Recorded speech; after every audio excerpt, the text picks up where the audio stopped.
तो hello everyone, new day की new energy के साथ बायोलॉजी की दुनिया में आप सबका वेलकम है। आई होप कि आप सब अच्छे हैं एंड फुल माइंडसेट के साथ क्लास लगाने बैठे हैं, राइट? सो आज हम डिस्कस करने वाले हैं यूनिट 6। अगर काउंटिंग वाइज देखा जाए तो ये बायोलॉजी मतलब क्लास 12 का यूनिट 1 आता है। रिप्रोडक्शन काफी ज्यादा इंपॉर्टेंट कंसेप्ट है का इनसे क्वेश्चन आता ही आता है। आप इसके मतलब देखो, ये चैप्टर कैसा है। सबसे पहले बेसिक है जो हमने पहले भी चैप्टर्स में पढ़ा है। दूसरा concept sexual reproduction flowering plant के बारे में है। फ्लावरिंग प्लांट के बारे में हमने मॉर्फोलॉजी वाले सेक्शन में पढ़ा है। फिर उसके बाद थर्ड चैप्टर ह्यूमन रिप्रोडक्शन है। ह्यूमन रिप्रोडक्शन के काफी ज्यादा कंसेप्ट ह्यूमन फिजियोलॉजी में पढ़े हैं। और फिर आता है रिप्रोडक्टिव हेल्थ, जो कि डिजीजेस से रिलेटेड है। छोटा सा टॉपिक है, उसमें कुछ ज्यादा चीजें नहीं है, बस बेसिक सी चीजें हैं। सो चलिए डिस्कस करते हैं। देखो इसमें सबसे पहले हमारा फर्स्ट चैप्टर आता है रिप्रोडक्शन इन ऑर्गेनिज्म। ये बहुत कॉमन सब्जेक्ट टॉपिक है जो कि और भी चैप्टर में इंक्लूडेड होगा। देखो, सभी का लाइफ स्पैन अलग अलग होता है। लाइफ स्पैन का मतलब होता है अप्रोक्स इतने जीते हैं सारे। वैसे तो लाइफ साइकिल कितना भी हो सकता है, इससे भी बढ़ सकता है, डिपेंड ऑन द कि कैसे हम जीते हैं। पर फिक्स होता है कि इतने से इतने साल तक जिएगा, ज्यादा से ज्यादा। जैसे ह्यूमन का 100 तक जी सकता है, वो भी अभी लाइफ स्पैन कम हो चुका है। सो नाउ, जैसे elephant 65 to 90, rose 5 to 7 year, और dog 20 to 30, butterfly 1 to 2 week, crow 15 year, banana tree 20 से 25, क्रो, काऊ, पैरेट, क्रोकोडाइल। तो कई बार एक दो बार ऐसा क्वेश्चन आया है कि बताइए कौन सा मतलब इनमें से कौन सा सबसे ज्यादा जिया है। तो थोड़ा बहुत हमें आइडिया होना चाहिए। कुछ चीजें को तो हमें आइडिया होता भी है कि हाँ इतने इतने जिया हो सकता है। तो ऐसे एक आधी बार एक क्वेश्चन आया है, हर बार क्वेश्चन नहीं आया है। सुना। अब रिप्रोडक्शन दो टाइप की होती है, असेक्सुअल, सेक्सुअल। असेक्सुअल में ओनली सिंगल पेरेंट रिस्पॉन्सिबल होता है ग्रोइंग के लिए। ठीक है, अब इसको, इस चार्ट को याद रख लो, यही चार्ट आगे डीपली डिस्कस्ड है। ठीक है, यही मतलब यही चार्ट के बारे में आगे चीजें हैं कि कैसे है क्या नहीं है, थोड़ी थोड़ी डिटेल इसके बारे में है। बाकी यहाँ पे सम अप हो जाता है पूरा। असेक्सुअल। सो एसेक्सुअल रिप्रोडक्शन को हम किस नाम से जानते हैं, एपोमिक्सिस या एफिमिक्सिस?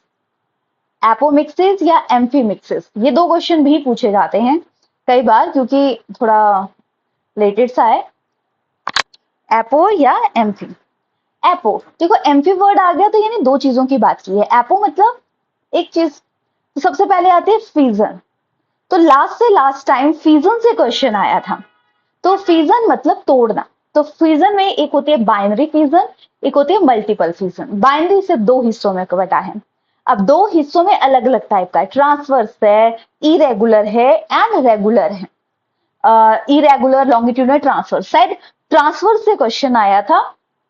ठीक है, तो इरेगुलर में अमीबा आ जाते हैं।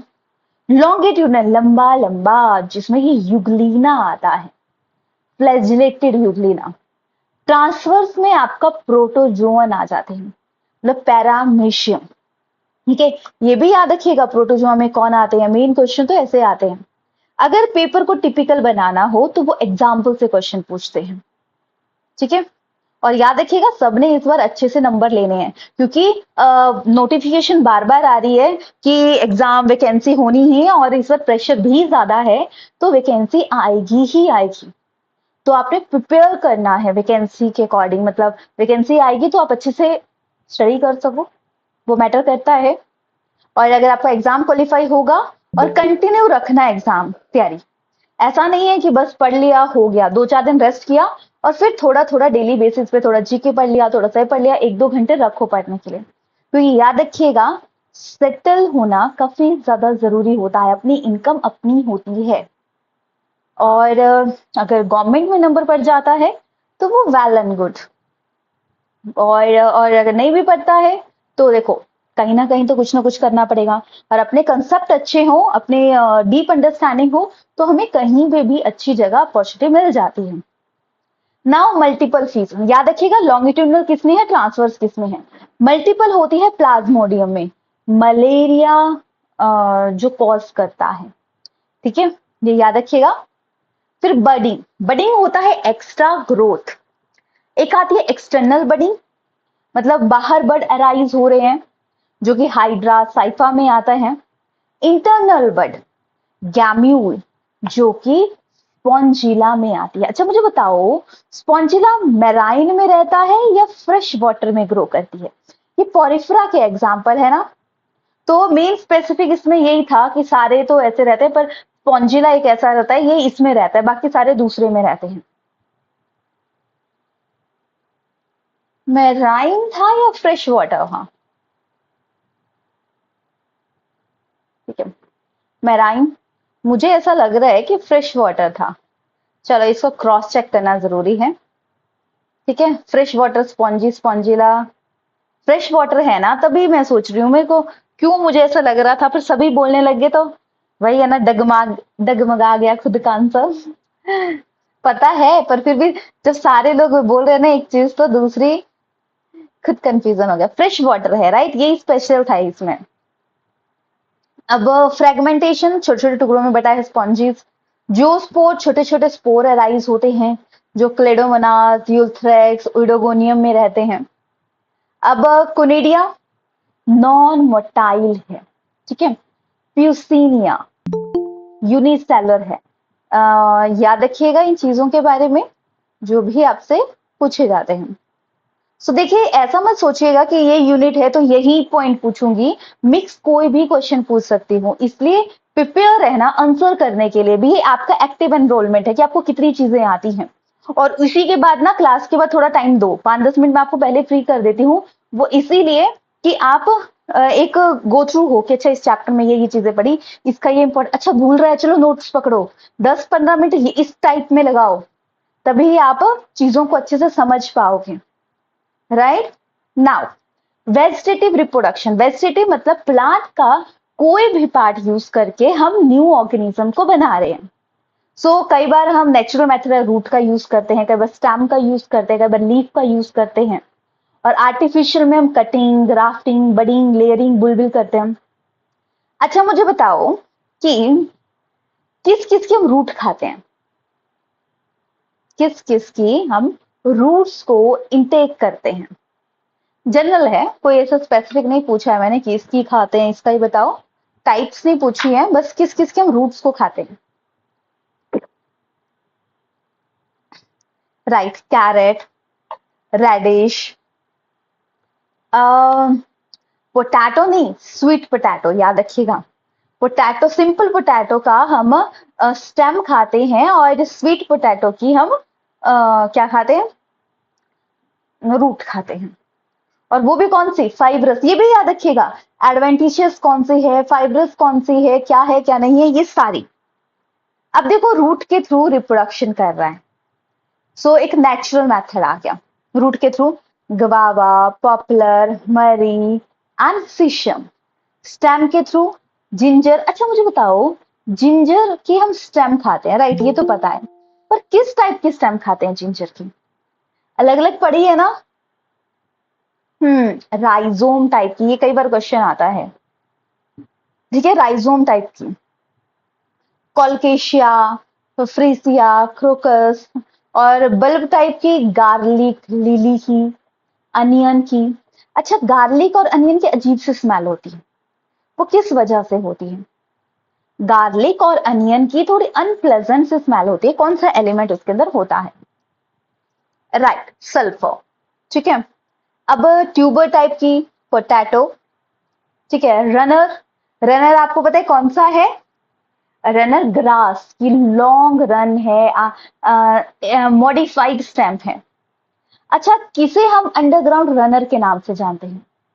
अंडरग्राउंड रनर के नाम से जानते हैं कि हाँ, थोड़ा थोड़ा गैप होता है और उसको हम यूज भी करते हैं अपने डेली लाइफ में। मिंट, या आप एग्जाम्पल नहीं बोल सकते, शक्कर बोलना है आपको। ठीक है, अंडरग्राउंड रनर स्टेम, मतलब हो सकता है कैसा भी क्वेश्चन आए, शक्कर करके भी आ सकता है, मिंट करके भी आ सकता है, तो ये याद रखिएगा।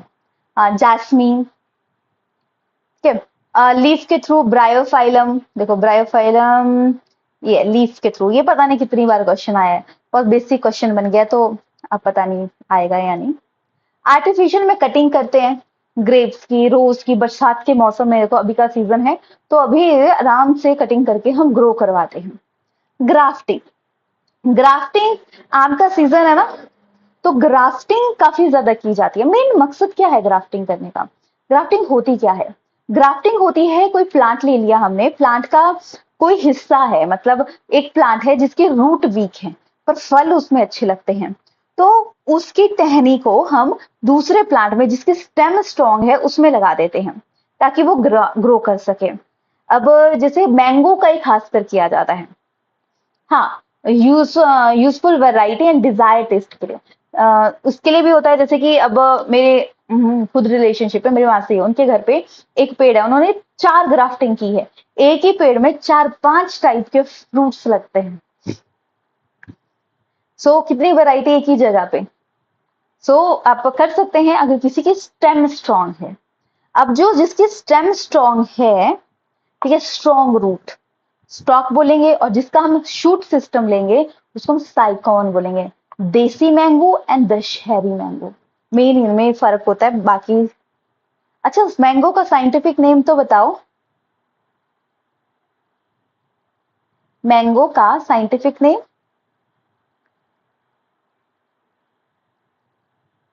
हम्म, क्या है? सभी रिपीट करेंगे।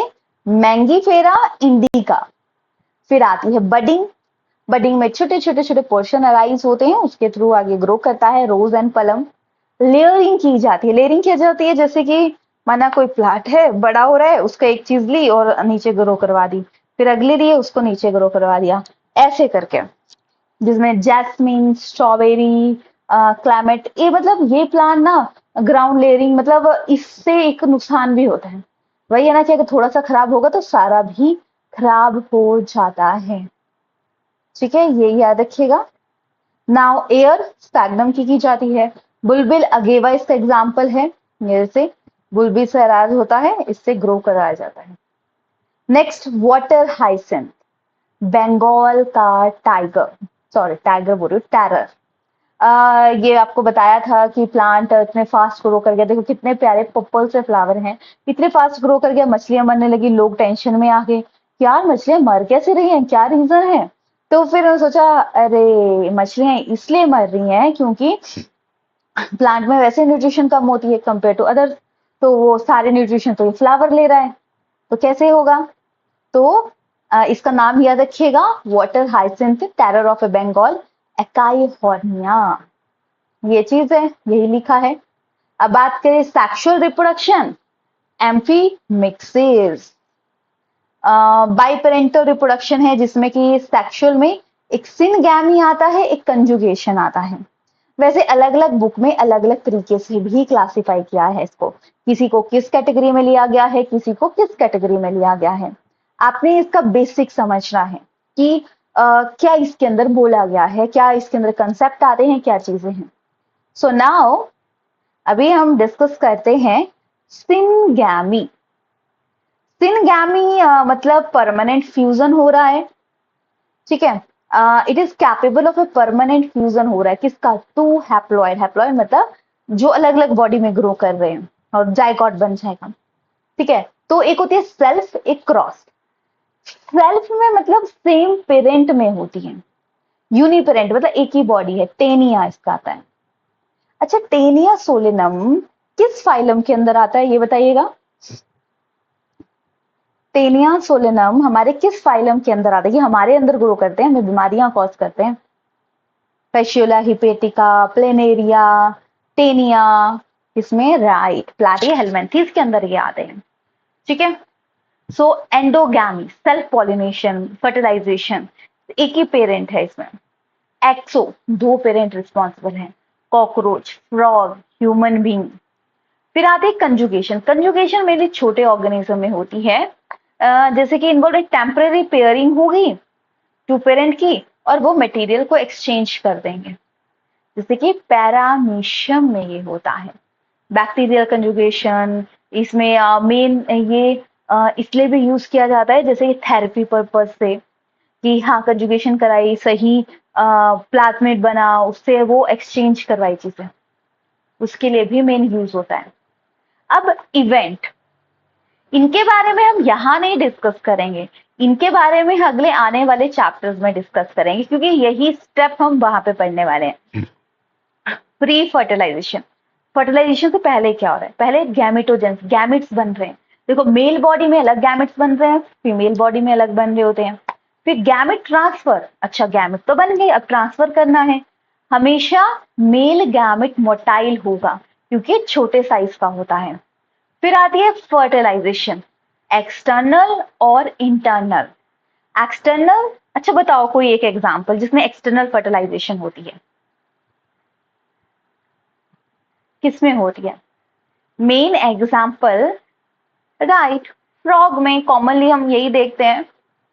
और पता नहीं किसी किसी जगह फ्रॉग्स को खाते भी हैं, पता नहीं कैसे खाते हैं। तो एक्सटर्नल और इंटरनल मेल गैमेट फीमेल तक जाएगा। पोस्ट, अच्छा फर्टिलाइजेशन होगी, अब जाइगोट बन रहा है। जाइगोट सिंगल सेल होता है, याद रखिएगा। स्टारफिश में भी होती है। हाँ, वैसे जो पानी में रहने वाले हैं उनमें होती है। एम्ब्रियोजेनेसिस, एम्फीबियंस, हाँ मेन उस कैटेगरी में आ गए। अब देखो, गैमेटोजेनेसिस मतलब haploid, only single set chromosome है, मतलब मतलब इसमें क्या होता है, सिंगल सेट में रहते हैं, जैसे मोनेरा, फंजाई, एल्गी, ब्रायोफाइट्स। मतलब मेल एंड फीमेल में ज्यादा डिफरेंशिएशन नहीं है। कि हाँ, हो सकता है कि मेल एक दो अलग अलग बॉडी है उनमें फ्यूजन हो जाता है, बट इसमें क्या होता है कि वो मतलब सिंगल सेट में रहते हैं, हैप्लॉन्टिक है। डिप्लॉयड, पेटाइडोफाइट, जिम्नोस्पर्म, एंजियोस्पर्म, इनमें रहता है। तो हैप्लॉइड एंड डिप्लॉयड में ये डिफरेंस है, ये देख सकते हैं आप। फिर बात करें, आइसोग्रीन कंसेप्ट है, आइसोगेमस एंड होलोगैमी। आइसो में जिसमें mail and female gametes same रहते हैं, एनाइसो में मेल एंड फीमेल डिफरेंट रहते हैं। और एक और आता है इसमें हिट, जैसे कि होमोगैमी, कई जगह इसमें होमोगैमी में आइसोगैमी आ गया। हिट्रोगैमी में एक आ जाता है एनाइसोगैमी और दूसरा आ जाता है ऊगैमी। अच्छा बताएंगे इनमें से किसमें फीमेल गैमेट का साइज बड़ा होता है? इनमें से किसमें फीमेल गैमेट का साइज बड़ा होता है?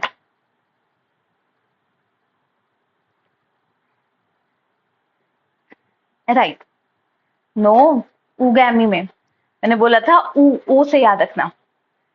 जैसे एनाइसोगेमी यहाँ पे लिखा है, ठीक है, तो याद रखिएगा इसमें एनाइसोगेमी में मेल लिखा नहीं है यहाँ पे, सॉरी डिस्क्राइब नहीं किया गया है। एनाइसो में मेल बड़ा फीमेल छोटी, और ऊ अंडा, अंडा मतलब एग, एग मतलब फीमेल का, तो फीमेल बड़ी और मेल गैमेट छोटा। ठीक है, होलोगैमी में क्या होता है, टू गैमेट है दैमसेल्फ, इसमें कोई मेल एंड फीमेल का डिफरेंशिएशन नहीं।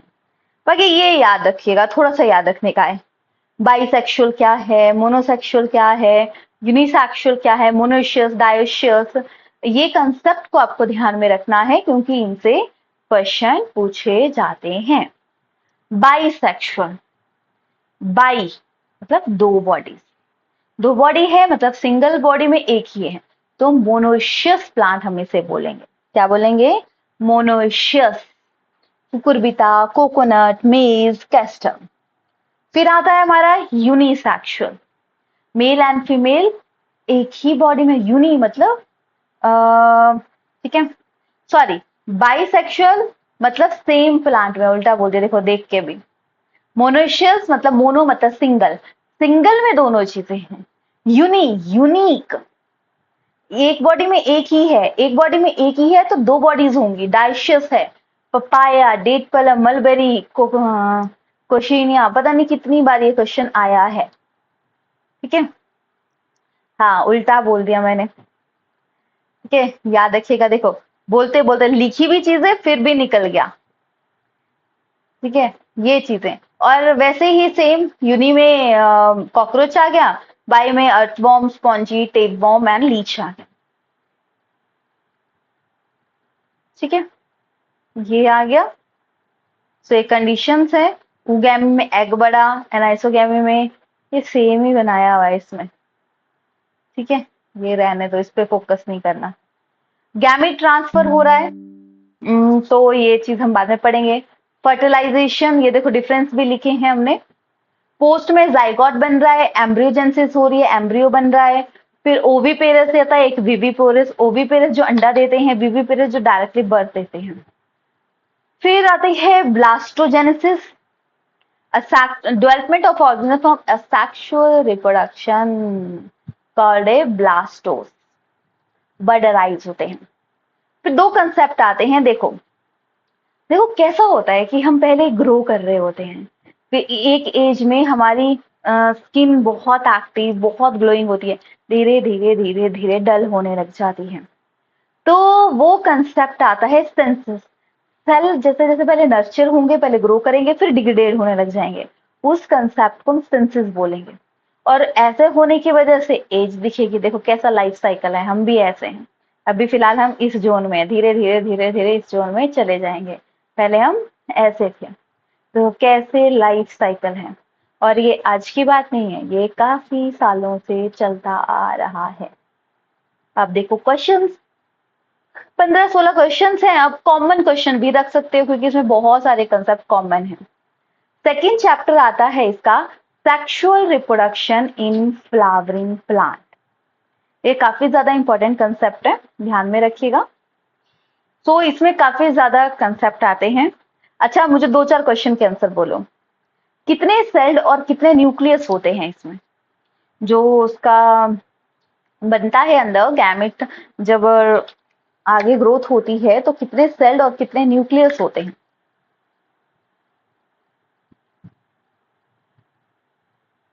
हाँ, 8 nucleus 7 cell.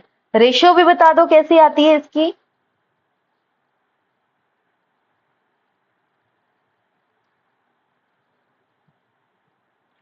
Three plus two plus three. अच्छा, जो सिनर्जिड बनता है ना, फिलीफॉर्म लाइक स्ट्रक्चर, वो किस साइड बनता है, माइक्रोपाइलर एंड या चियाजल एंड? ठीक है, ऐसे जैसे अंदर है ना, ये ऐसे फिलीफॉर्म स्ट्रक्चर बनता है, वो माइक्रोपाइलर एंड साइड है या चियाजल साइड है? एम या सी? माइक्रोपाइलर। और एंटीपोडल साइड बनता है चियाजल साइड, ठीक है, ये याद रखिएगा, बड़ा भूलते हैं। और इसका क्वेश्चन भी काफी, एक बार ना यही चीजें 2 बार आ गई थी, 2019 के पेपर में आई थी शायद, एक ही चीज 2 बार अलग तरीके से आ गई थी ना। अब फ्लावर है, अच्छा बोलेंगे कुछ कंसेप्ट है। अब ये मॉर्फोलॉजी वाले कंसेप्ट आ गया मिक्स करके, मैंने बोला था कुछ चीजें जब हम वो चैप्टर डिस्कस करेंगे तब मैं आपको करवाऊंगी। तो flower generally born in lateral side, peduncle, peduncle क्या होता है, जहां से वो अटैच होती है। थैलमस, जहां पे सारे पोर्शन अटैच होते हैं। Sepal, petal, stamen and carpel. Group of sepal calyx, group of petal corolla, group of stamen androecium, group of carpel gynoecium. Smallest flower wolffia, largest flower rafflesia, national flower आ जाता है lotus. ये तो सबको पता ही है। देखो फ्लावर के पार्ट, ठीक है, तो याद रखिएगा कहाँ पे अटैच है, ये थैलमस पे अटैच है। तो हमने ये चीजें भी पढ़ी थी, सेपल अगर यूनाइट है तो क्या बोलते हैं, पेटल अगर यूनाइट है तो क्या बोलते हैं। अगर एक वर्ड यूज किया था जब सेपल प्लस पेटल, इनमें कोई डिफरेंस नहीं होता, तो हम एक वर्ड, स्पेसिफिक वर्ड यूज करते हैं। लोटस का है निलम्बियस, साइंटिफिक नेम नहीं है बट ये कुछ और है इसका पूरा साइंटिफिक नेम लोटस का। क्या नाम है, क्रॉस चेक करना जरूरी है, ठीक है। पेरियंथ बोलते हैं, क्या बोलते हैं, पेरियंथ। सो अब ये हमें पता होना चाहिए वैसे तो, देख ले। हाँ, निलम्बो न्यूसिफेरा, ठीक है, निलम्बो न्यूसिफेरा इसका साइंटिफिक नेम है। जनरली निलम्बियस के नाम से हम इसे जानते हैं। अब देखो मेल गाम, अब ये तो छोटा फ्लावर कौन सा है, बड़ा फ्लावर कहाँ से, कितनी बार कर लिया। अब देखो 3 टाइप इवेंट आते हैं, प्री फर्टिलाइजेशन, फिर पोस्ट फर्टिलाइजेशन। प्री में अभी गैमेट्स बन रहे, तो मेल गैमेट को हम स्टैमेन बोलेंगे, जिसके दो पार्ट आते हैं, फिलामेंट और एंथर।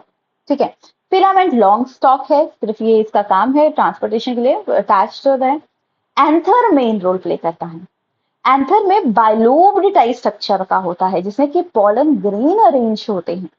पॉलन ग्रेन से ही नए ऑर्गेनिज्म बनते हैं, याद रखिएगा। ठीक है, अब बात करें ये जो पॉलन ग्रेन है, मतलब जो इसको कट करें तो ये ऐसे स्ट्रक्चर बनता है। बाहर वाली लेयर को हम एपिडर्मिस बोलेंगे, अंदर वाले को एंडोडर्मिस। फिर जहां पे अंदर पॉलन्स होते हैं उसकी जो प्रोटेक्टिंग लेयर होती है उसको हम टैप्टम का नाम देते हैं। क्या नाम देते हैं? टैप्टम। टैप्टम प्रोटेक्शन भी करती है, टैप्टम नरिशमेंट भी प्रोवाइड करती है। क्या करती है? टैप्टम नरिशमेंट भी प्रोवाइड करवाती है और इसे प्रोटेक्ट भी करती है। दोनों चीजों को ध्यान में रखिएगा। ठीक है, ये देखो मैंने कुछ भी एक्स्ट्रा नहीं लिखा है। एपी, फिर एंडो, मिडल ईयर, फिर टैप्टम आती है, टैप्टम नरिशमेंट, ये सब कुछ। और ये भी क्वेश्चन आता है कितने पॉलन सैक होते हैं, उसमें कितने डिवीजन होती है। तो याद रखिएगा इसमें बाइलोब्ड स्ट्रक्चर रहता है, जिसके अंदर आप देख सकते हैं चार पोर्शन में ये डिवाइडेड है। और जब ये मैच्योर होते हैं ना तो टैप्टम टूट जाती है और ये छोटे छोटे स्पोर के रूप में रिलीज हो जाते हैं, याद रखिएगा। ठीक है, और मेल गैमेट हमेशा स्मॉल साइज का होता है। अब बात करें ये जो पॉलन होता है छोटा सा, इसका स्ट्रक्चर कैसा है? सोचो कितना ज्यादा है, हम इसको देख भी नहीं पाते, सिर्फ पाउडर फॉर्म में देख सकते हैं। और इसका स्ट्रक्चर भी होता है, दो लेयर मेनली पाई जाती है इसमें। जैसे कि अगर कहा गया, ये देखो, ठीक है, माना ये है पॉलन। पॉलन में आउटर लेयर एक्साइन और इंटरनल लेयर इंटाइन के नाम से जानेंगे। उसके बाद आउटर लेयर क्या करेगी? धीरे धीरे लॉन्ग ट्यूब के रूप में फॉर्म हो जाएगी। अभी नहीं, पहले इसमें दो टाइप के सेल बनेंगे। कैसे? Vegetative cell and generative cell. यही चीजें यहाँ पे लिखी हुई हैं, आप देखोगे। ठीक है, आउटर लेयर एक्साइन, हमेशा आउटर लेयर ना स्ट्रॉन्ग होगी, जो उसको हाई टेम्परेचर, एसिडिटी, हर टाइप के उससे बचाएगी। इंटाइन होती है, इंटाइन के अंदर आपके दो टाइप के सेल ग्रो करते हैं, वेजिटेटिव बिगर सेल और जनरेटिव सेल स्मॉल। ठीक है, याद रखिएगा। और 60% angiosperm pollen grain set to two cell state, याद रखिएगा। फिर पॉलन ग्रेन से कई बार होता है ना, जब मौसम आता है तो कईयों को मतलब छिक्के वगैरह आ जाती है, अस्थमा, ब्रोंकाइटिस, क्योंकि पॉलन हवा से जाते हैं एक दूसरे आगे पीछे और उससे प्रॉब्लम हो जाती है। ठीक है, और इससे टैबलेट्स भी बनती हैं। सो अब बात आती है ग्रो कर गया। ठीक है, बस इतनी सी चीज याद रखिएगा, फिर हम पढ़ेंगे इकट्ठे।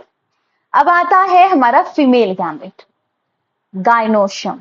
गायरोशियम नहीं, गायनोशियम, जिसमें कि गायनोशियम अगर सिंगल पिस्टल है तो मोनोकार्पली, ज्यादा है तो मल्टी पिस्टल, अगर फ्यूज है तो सिनकार्पस, अगर फ्री है तो एपोकार्पस।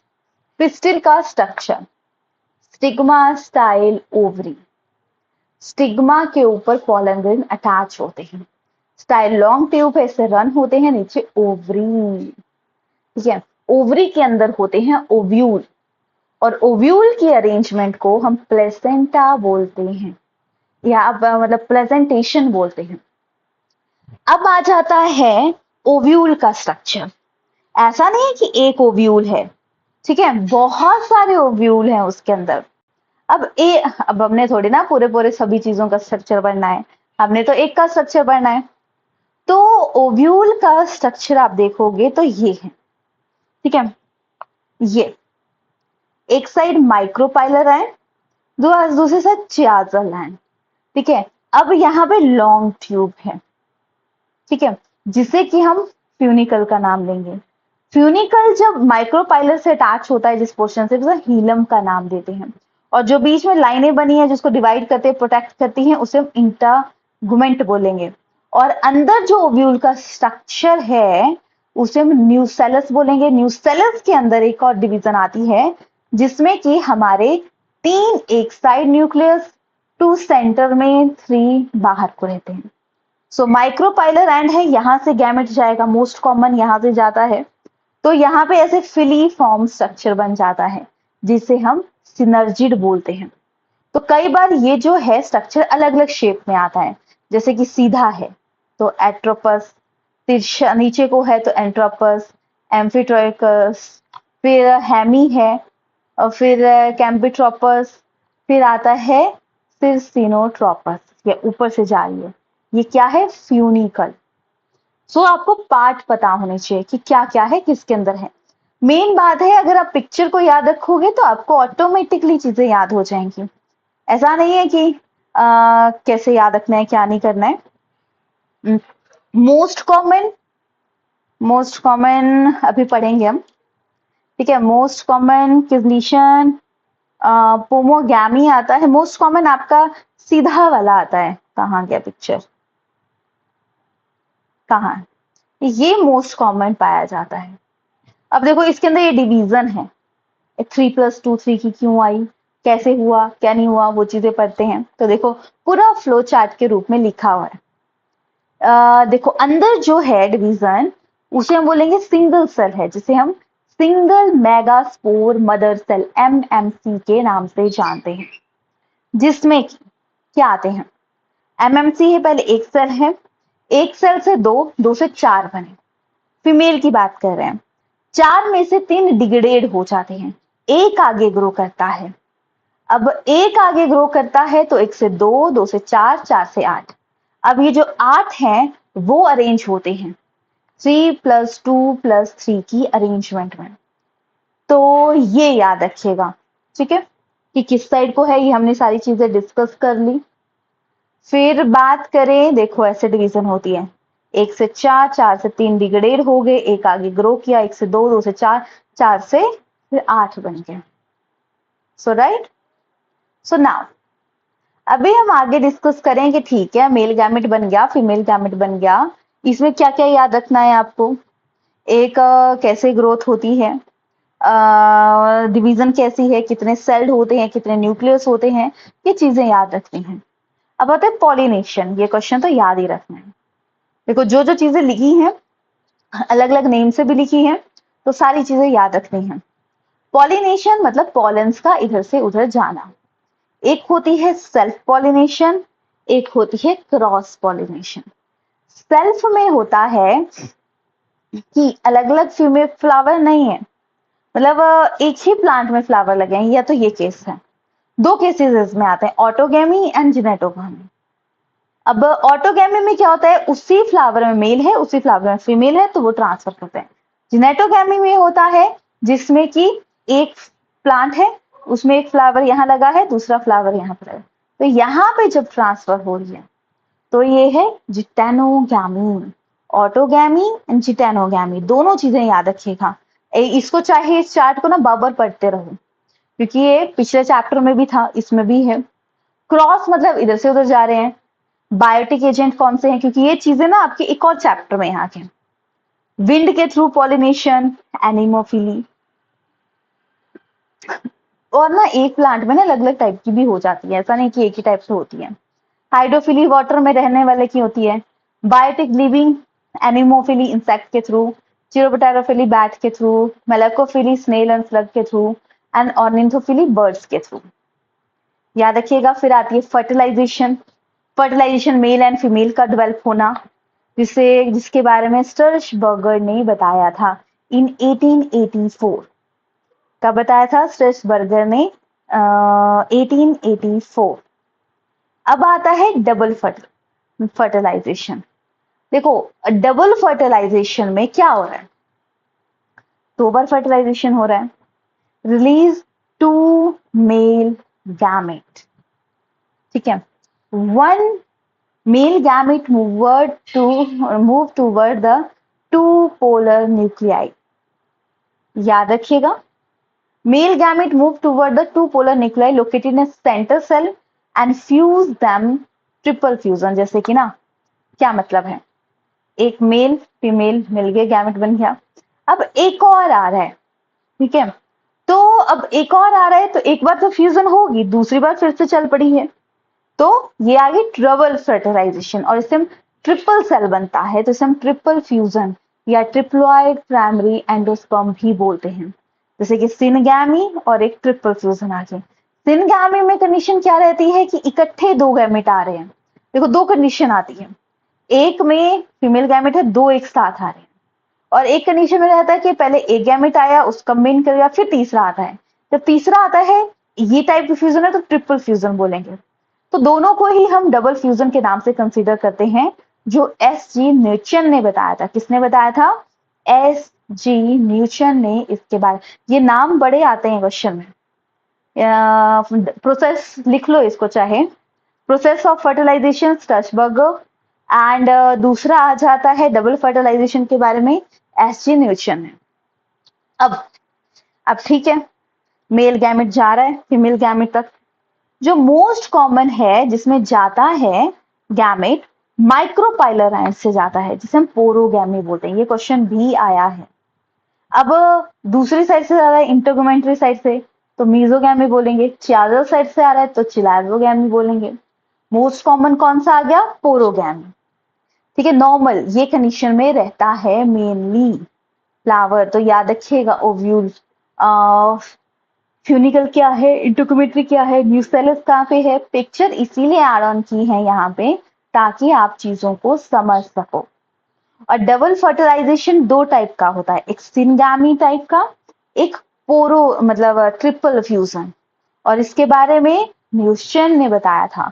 सिंपल फर्टिलाइजेशन के बारे में स्टर्सबर्गर ने बताया था। दोनों क्वेश्चन आ चुके हैं एक बार पेपर में। अच्छा चलो, अब हो गया मेल एंड फीमेल बन गए। अब आगे की बात देखो, पोस्ट फर्टिलाइजेशन के बाद एक एंडोस्पर्म फॉर्मेशन होती है और एक एम्ब्रियो फॉर्मेशन होती है। एंडोस्पर्म में क्या हो रहा है कि जैसे कि बात करें, क्या बात करते हैं, एंडोस्पर्म में फॉर्मेशन हो रही है एंडोस्पर्म की। देखो सिर्फ जब गैमेट बन रहा है तो होती है मियोसिस, बाकी पूरे टाइम में माइटोसिस चलती रहती है, ये याद रखिएगा। The formation of an endosperm is initiated by mitotic division. Endosperm nucellus, देखो कई बार क्या होता है, जिसका एंडोस्पर्म होता है बहुत ड्राई होता है, कई बार फ्लूइडी होता है, जैसे कोकोनट वाटर। अच्छा मुझे बताओ, कोकोनट वाटर ग्रो कर रहा है तो इसके लिए कौन सा हार्मोन रिस्पॉन्सिबल है? कौन सा हार्मोन इसके लिए रिस्पॉन्सिबल है? साइटोकाइनिन। अच्छा अभी आपका यूनिट 4 भी बचता है, मैं तो भूल ही गई थी। यूनिट 4 तो हमने डिस्कस ही नहीं किया। ओहो, अब शेड्यूल बनाना पड़ेगा, यूनिट 4 किस दिन डिस्कस करेंगे। वो भी काफी ज्यादा चैप्टर्स हैं, देखते हैं। अब टाइम तो सेटल कर दिया था कि इस दिन ये होगा। अब एक यूनिट का फर्स्ट क्या काम, तो कल के लिए ना आप 7th और 8th दोनों यूनिट लर्न करके आना, ठीक है? 7th और 8th दोनों यूनिट लर्न करके आना, तभी हम 4th यूनिट को कर पाएंगे, वरना हमारा 4th यूनिट रह जाएगा, ठीक है? 7th और 8th, देखो 7th में ज्यादा कुछ नहीं है, कुछ ही मेन चीजें हैं, डायरेक्ट डेफिनेशंस है, और 8th में हमारा ह्यूमन हेल्थ एंड डिजीज वाले चैप्टर हैं। बाकी दो चैप्टर छोटे हैं, उनमें कुछ भी नहीं है।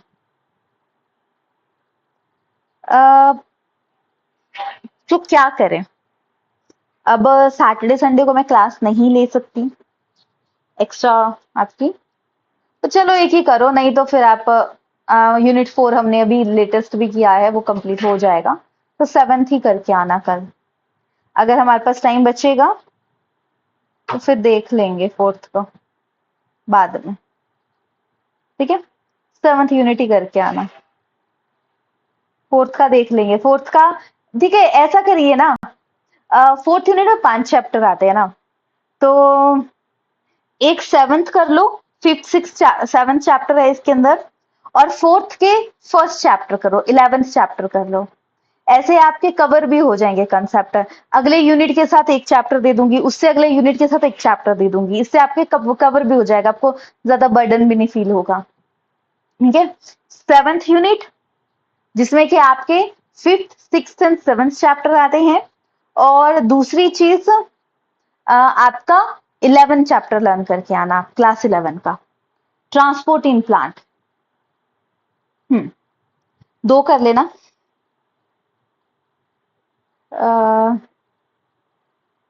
हाँ वो भी है, पर यूनिट 9 के साथ 10th करना है ना, यूनिट 9 के साथ 10th करना है, तो वही चीज हो पाएगी हमसे। चलो अब रहने दो, अभी हम एक एक सिस्टम से करते हैं, बीच में टाइम मिलेगा तो एक्स्ट्रा क्लास ले लेंगे, चाहे वो आपकी रिवीजन टाइप की रहेगी। ठीक है, एंड तक ही ले लेंगे क्लास। सो राइट, 7th ही करके आना कल, या आप 2 चैप्टर करके आ जाना 4th के, कर लेंगे साथ साथ, थोड़ा थोड़ा कवर हो जाएगा हमारा। ठीक है, वो चीज करके आना, वो बेटर रहेगा, ऐसे आपके चैप्टर भी कवर हो जाएंगे और नहीं तो फिर रह जाएंगे। ठीक है, यूनिट 7th और 9th यूनिट तो बहुत छोटा है, उसके है भी नहीं है वैसे भी, जब हमने खुद कंसेप्ट पढ़े थे तब भी हमने आधे घंटे में वो कर लिया था। 9th यूनिट बहुत छोटा है, और 10th में भी बेसिक कंसेप्ट है, 9th और 10th हमने साथ में करने हैं। सो आप क्या करके आना, एक 7th यूनिट और 4th यूनिट के 2 चैप्टर। ठीक है, ये चीज करके आना, फिर ऐसे ही अगले 2 दे दूंगी, फिर वैसे एक बचेगा वो देख लेंगे, कवर कर लेंगे, क्योंकि केमिस्ट्री भी पढ़नी है ना अभी हमें, सो वो देखना पड़ेगा शेड्यूल। राइट, चलो एम्ब्रियो। एम्ब्रियो क्या होता है, embryo develop at the micropylar end of the embryo cell, जब जाइगोट सिचुएटेड होता है। ठीक है, अब एम्ब्रियो बनता है तो मोनोकॉटिलिडन एंड डाइकॉट बनते हैं। मोनो डाइकॉट की बात करें तो डाइकॉट मतलब डबल सीडेड। ठीक है, डबल सीडेड ग्राम वगैरह में, मोनोकॉटिलिडन सिंगल सीडेड। डाइकॉट में ज्यादा नहीं है। ठीक है, याद रखिए consist of embryo exist, 2 cotyledon होता है। और आपको पता है हमने इसकी 2 लेयर पढ़ी थी, टेस्टा एंड टैगमन। हाँ, 4th यूनिट के फर्स्ट 2 चैप्टर। ठीक है, रेस्पिरेशन है या क्या है, फोटोसिंथेसिस है, देख लेना। और फर्स्ट तो ट्रांसपोर्ट इन प्लांट है, मिक्स हो जाएंगे आपके, करना पड़ेगा ना आपको, क्योंकि देखो कल फ्राइडे है, कल ये कर लेंगे, फिर सैटरडे संडे को क्लास नहीं होगी। ठीक है, फिर मंडे ट्यूसडे वेडनेसडे थर्सडे। ठीक है, फ्राइडे को मैं सोच रही हूँ कि आप खुद पढ़ो अपना, इतना टाइम आपको मिल जाए, तो 4 दिन बचे हैं। 2 दिन हमें किसके लिए चाहिए, केमिस्ट्री के लिए चाहिए, क्योंकि केमिस्ट्री भी तो काफी ज्यादा आती है। और फिर बचे 2 दिन, तो 2 दिन में हमने वो कंसेप्ट करने हैं, तो उस हिसाब से हमें अरेंज करना पड़ेगा। ठीक है, केमिस्ट्री मंडे को करेंगे ना, साथ साथ कराऊंगी पेपर वाले दिन से पहले, छोटे छोटे कंसेप्ट होते हैं ना उनको रटा दूंगी, फॉर्मूले फॉर्मूले सारे आपको, ताकि आपको थोड़ी हिम्मत रहे। ठीक है, मंडे ट्यूसडे मतलब एक अल्टरनेट डे हम चीजें कर लेंगे। अभी मैंने इसीलिए नहीं किया क्योंकि मुझे पता है केमिस्ट्री के कंसेप्ट को आप भूलते हो, तो कम से कम वो चीजें, इसके अंदर ये आता है इसके अंदर ये आता है, वो चीजें आपको भूल लेना। ठीक है, चलो मोनोकॉट की बात करें तो मोनोकॉट में एक सीटेड है। ठीक है, तो अब आपने कुछ चीजें बतानी है इसमें, मैं नहीं बताऊंगी। ये है मोनोकॉट एक सीटेड। ठीक है, ऊपर वाले डिवीजन में तो फूड स्टोर है, नीचे वाले में एक ग्रोथ नीचे को होती है, एक ग्रोथ ऊपर को होती है। जो रूट की ग्रोथ होती है वो रेडिकल से प्रोटेक्टेड होती है, शूट की ग्रोथ होती है वो कॉलियोपोटाइल से प्रोटेक्टेड रहती है। जो पूछना था वही बता दिया, चलो कोई ना। रूट रेडिकल के थ्रू ग्रो करता है और उसकी प्रोटेक्टिंग रेयर कोलियोराइजा है, और शूट डेवलप होती है किससे, प्लूम्यूल से, जिसको प्रोटेक्ट करता है कोलियोपेटाइल। ये चीज याद रखिएगा। और ऊपर वाले हिस्से को हम स्पूटैलम के नाम से जानते हैं। किस नाम से जानते हैं, स्पूटैलम के नाम से जानते हैं। ये चीज आपको याद रखनी है, ये देखो, ठीक है, राइट हो गया। ठीक है, बाहर वाली लेयर पेरिकार्प, फिर ये एंडोस्पर्म जहां पे फूड स्टोर होता है। अब मक्की के बीज को ऑब्जर्व करना, उसमें आप ज्यादा फील कर पाओगे ये चीजें हैं। ठीक है, क्या चीज है, कैसे प्रोटेक्ट रहती है। ठीक है, सो ये याद रखना है। बाकी इसमें डाइकॉट में देखो, एक चीज हम भूलते हैं यहाँ पे कि एंडोस्पर्म क्या है और एम्ब्रियो क्या है। ठीक है, आपको भी डाउट आया होगा। एंडोस्पर्म जो उसका पूरा हिस्सा आ गया, जैसे कि बाद में प्लांट ग्रो कर रहा है ना, पोस्ट फर्टिलाइजेशन के बाद जो बन रहा है वो एंडोस्पर्म आ गया पूरा। तो किसी किसी के पूरा एंडोस्पर्म हम कंज्यूम करते हैं। ठीक है, और किसी मतलब पूरा हिस्सा आ गया, और किसी किसी का लिक्विड होता है, जैसे कि कोकोनट वगैरह का होता है। दूसरा आ गया एम्ब्रियो। एम्ब्रियो माइक्रोफाइलर रैंड, मतलब वेयर जाइगोट सिचुएटेड होता है उस साइड से, और इसमें ही सीडेड बन रहे हैं, मतलब एंडोस्पर्म पूरा हिस्सा आ गया, और उसके अंदर कैसे वो ग्रो कर रहा है, मोनोकॉट है, डाइकॉट है, सिंगल सीडेड है, डबल सीडेड है क्या नहीं है, वो सारे कंसेप्ट एम्ब्रियो के अंदर आ जाते हैं। एंडोस्पर्म पूरा हिस्सा, और उसके अंदर जो पार्टिसिपेशन है वो, और उसके अंदर भी क्या होता है, एम्ब्रियो कॉटिलीडन, फूड जो स्टोर होता है वो कॉटिलीडन की फॉर्म में रहता है। कहाँ पे होता है, कॉटिलीडन में रहता है। ये याद रखना है आपको, राइट। अब सीड आ गया। अब सबसे ज्यादा जो फ्लावरिंग प्लांट होते हैं आपको पता है एंजियोस्पर्म होते हैं। सीडेड भी आपके एंजियोस्पर्म एंड जिम्नोस्पर्म में होते हैं, पर मेनली हम एंजियोस्पर्म के बारे में ज्यादा पढ़ते हैं। मेच्योर, अब जो सीड होता है कई बार उसका जो नो रेजिडुअल एंडोस्पर्म, मतलब पूरा कंप्लीटली कंज्यूम हो रहा है, उसमें कोई डिफरेंस नहीं है। Pre groundnut x part of endosperm is not completely used. Wheat, मेज, बार्ली, कैस्टर, ये पूरा कंज्यूम नहीं है, मतलब उसके पूरे हिस्से को नहीं खा सकते ये। ठीक है, ओव्यूल से सीड बनते हैं, ओवरी से फ्रूट बनते हैं, और फ्रूट भी अलग अलग टाइप के हमने पढ़े थे, फॉल्स फ्रूट, ट्रू फ्रूट्स, सारे वाले। फिर आता है हमारा कंसेप्ट पॉली एम्ब्रियो। पॉलियो एम्ब्रियो के बारे में ल्यूवन हुक ने बताया था। सो डिफाइन एज टू और मोर embryo in one ovule.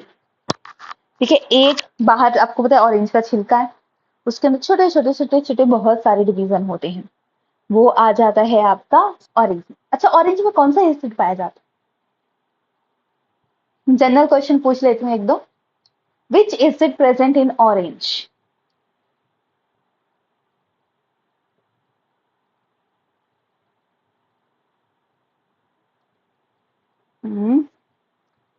Citric acid.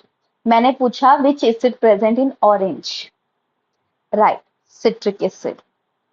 अच्छा, आंवले में कौन सा एसिड पाया जाता है? गूसबेरी, इंडियन गूसबेरी, कौन सा एसिड पाया जाता है आंवले में? राइट, एस्कॉर्बिक एसिड पाया जाता है। ठीक है, और कौन सा रह गया, पूछते हैं बाद में। ठीक है, ऑक्सैलिक एसिड किसमें पाया जाता है ये भी बता दो साथ साथ। ऑक्सैलिक एसिड किसमें पाया जाता है? Spanish tomato, right. अब next, parthenogenesis. Embryo directly from a egg cell और ए मेल गैमेट। एक होती है एपोगैमी कंडीशन, ये एक होती है एपोस्पोरी कंडीशन। ठीक है, तो गैमी में गैमीट से स्पोर बनते हैं। ठीक है, गैमीट जी वर्ड है ना, तो क्या हो रहा है, डेवलपमेंट ऑफ ए स्पोरोफाइट, किससे, गैमेटो, और स्पोरोफाइट में गैमेटोफाइट बन रहे हैं, सीधी सी बात है। फिर पार्थिनोकार्पी, फ्लूइड फ्रूट में form without act of a fertilisation. Apomixis and amphimixis हमने कर ही लिया। यही पिक्चर्स है, देखो कैसे outer most world transfers, ovary fertilisation, insectivorous plant, pitcher plant. अच्छा, पिक्चर प्लांट का एक बार क्वेश्चन आया था, साइंटिफिक नेम क्या है? और ये भी कुछ क्वेश्चन आया था कि जो पिक्चर प्लांट है वो किस हिस्से से डेवलप होता है। ठीक है, ये भी क्वेश्चन आया था, देखो इसमें होगा या मैं कहीं और लिखा है। निपेंथस, हाँ लीफ बेस है, पेट्यूल मतलब जो उसका एंड वाला हिस्सा होता है ना उससे ग्रो करता है। सो याद रखिए, देखो कैक्टस, कैक्टस, इसमें एक क्वेश्चन भी आता है कि स्टेम लीफ लाइक स्ट्रक्चर में डेवलप हो जाती है, किसकी होती है, कैक्टस की। और जब स्टेम लीफ लाइक स्ट्रक्चर में डेवलप हो जाती है तो उसे क्या बोलते हैं? ये क्वेश्चन हमने पिछले चैप्टर में पढ़ा है, क्या बोलते हैं उसे? पी से था नाम, हाँ पाइलोक्लेड। क्या होता है याद रखिएगा डेफिनेशन भी। सो नाउ फोटोसिंथेसिस के लिए क्या रेंज चाहिए? Synergid are, chiropterophily, development without fertilization, देखो फर्टिलाइज पॉलिनेशन से क्वेश्चन, पॉलन सेक्स से, फिलीफॉर्म अपर्टस, स्टिराइल स्टैमन, ये हमने पहले भी पढ़ा है। फिर removal of a floral bird breeding new variety, emulsification, emulsification हमने पहले पढ़ा है, उसमें हमने डिस्कस किया था कि प्लांट का मतलब हम एक पार्ट लेते हैं, छोटे उसके टुकड़ों में बांटते हैं और उससे फिर मतलब उसकी चेकिंग के लिए product of A photosynthesis, product बनता है ग्लूकोज पर फ्लो करता है स्टार्च। फिर देखो फोटोसिंथेसिस, पोरोगैमी, देखो मैंने बोला था अभी क्वेश्चन आया है। नेचर ओवरी, यूनिसेक्सुअल, देखो 2019 में कितने क्वेश्चन आए? 2 क्वेश्चन। तो अब देखो पोमोलॉजी, ये भी पढ़िएगा, study of a fruit, pollen, study of A pollen grain, function of A tapetum, फिर स्टडी ऑफ ए क्रॉप, देखो चारों चीजें लिखी हैं ताकि क्योंकि इससे क्वेश्चन आता है। फिर इंसेक्टिवोरस प्लांट, पोलन ग्रेन। सो अप्रोक्स देखो कितने ज्यादा क्वेश्चन आए हैं, 58। कितनी बार पेपर हुआ है? 17 बार। ठीक है, तो 17-18 बार पेपर हुआ है, तो यानी 3 क्वेश्चन। अब क्योंकि ये चैप्टर जस्ट नॉट कि यहीं से इसके क्वेश्चन है, बहुत सारे क्वेश्चन उसमें मिक्स भी हैं जो हमने पुराने चैप्टर्स में भी डिस्कस किए हैं, जैसे मॉर्फोलॉजी में डिस्कस किया है, मेनली तो मॉर्फोलॉजी में जो चीजें डिस्कस की हैं वो इसमें आई हैं।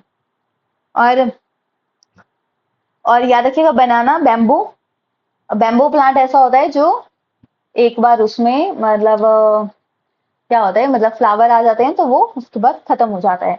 एज अ लाइफ टाइम बहुत होता है, बट फ्लावर के बाद ये खराब हो जाता है और वो नया प्लांट इसमें ग्रो कर जा रहा है।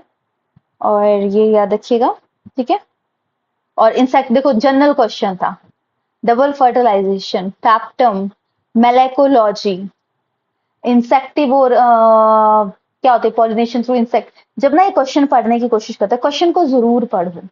देखो मतलब काफी मेहनत लगी है इन क्वेश्चंस को बनाने में, हर क्वेश्चन से। हाँ, नेक्स्ट चैप्टर, ओके वो तो करना ही है। मैं सोचा कोई क्वेश्चन, 2-4 क्वेश्चन पूछ लेती हूँ। तो चलिए कर देते हैं start. Unit 6 reproduction, chapter 3 human reproduction, काफी ज्यादा इंपॉर्टेंट टॉपिक है। इसमें काफी मेन मेन कंसेप्ट हम डिस्कस करने वाले हैं।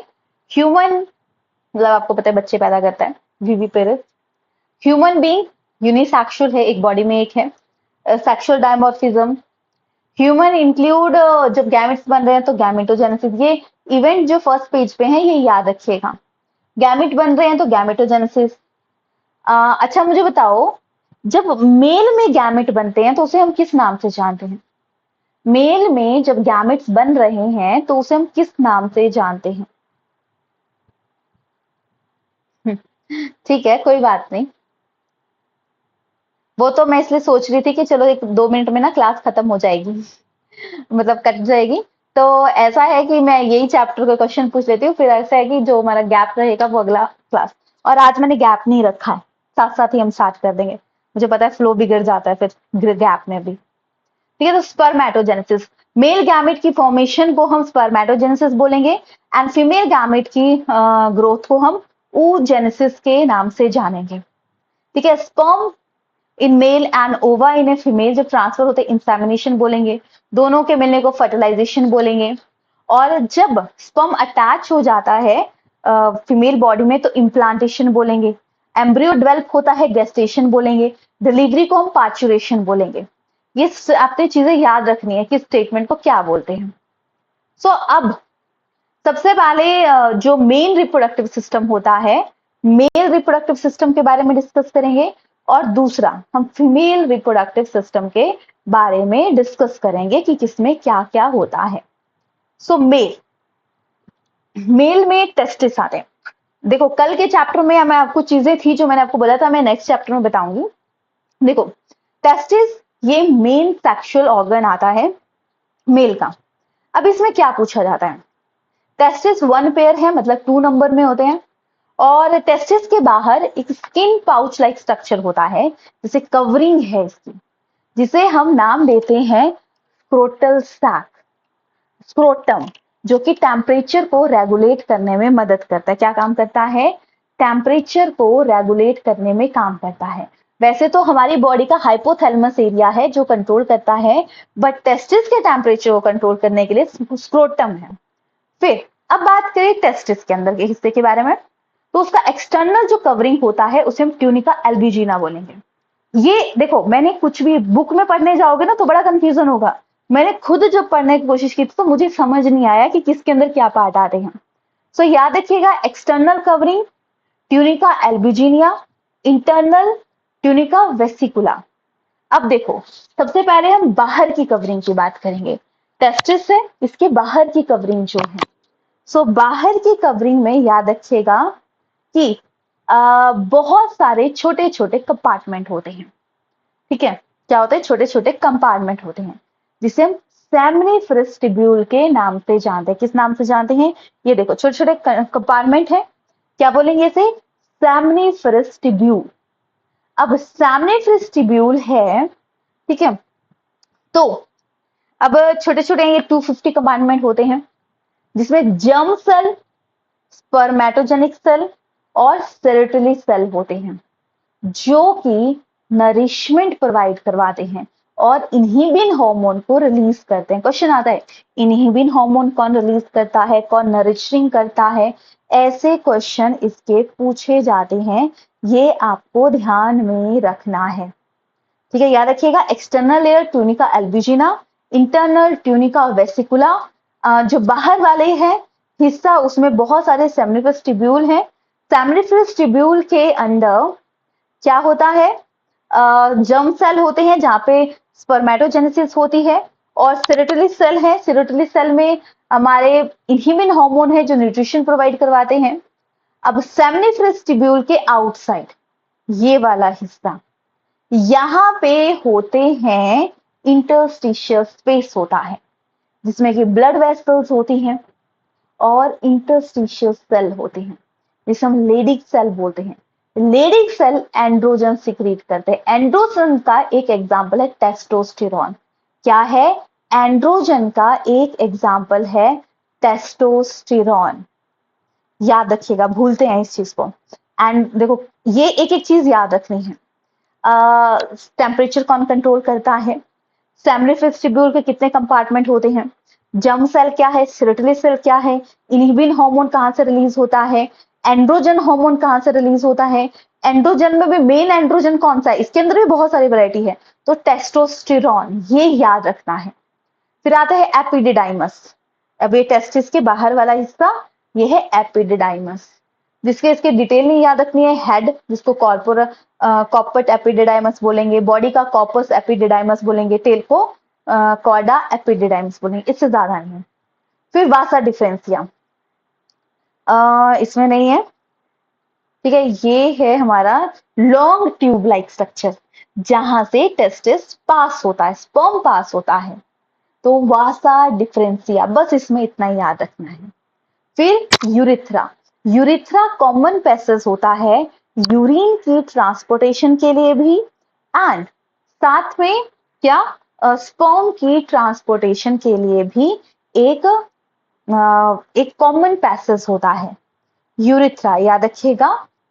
और जो स्पर्म रिलीज करते हैं, फ्लूइड जो रिलीज होता है उसके अंदर बहुत सारी, मतलब बहुत सारे रोल प्ले करते हैं।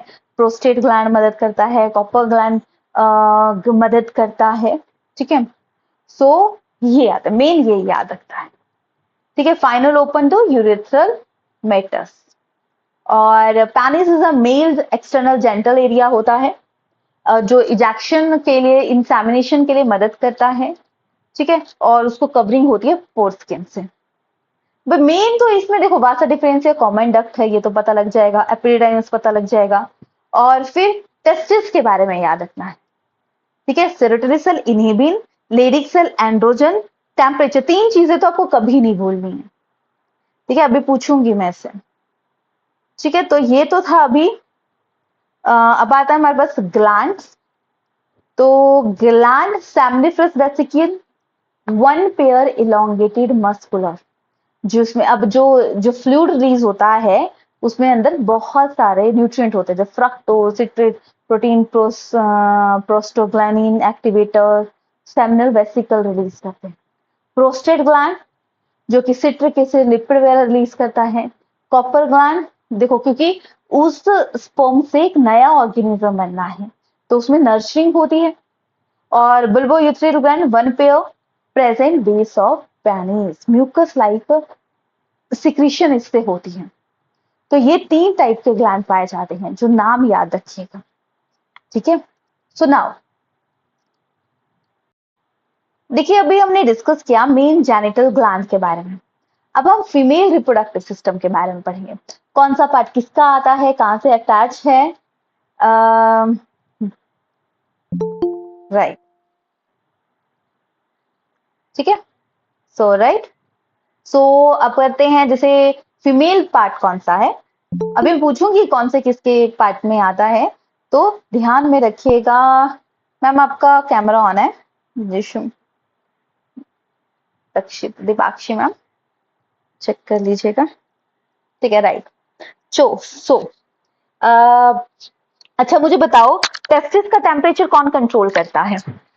टेस्टिस का टेम्परेचर कौन कंट्रोल करता है?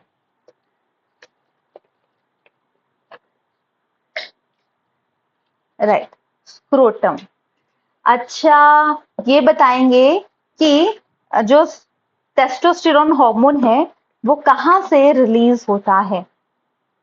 टेस्टोस्टेरोन हार्मोन कहाँ से रिलीज होता है, किस टाइप के सेल से? Leydig cell and inhibin cell, 2 option दे दिए। Right, Leydig cell.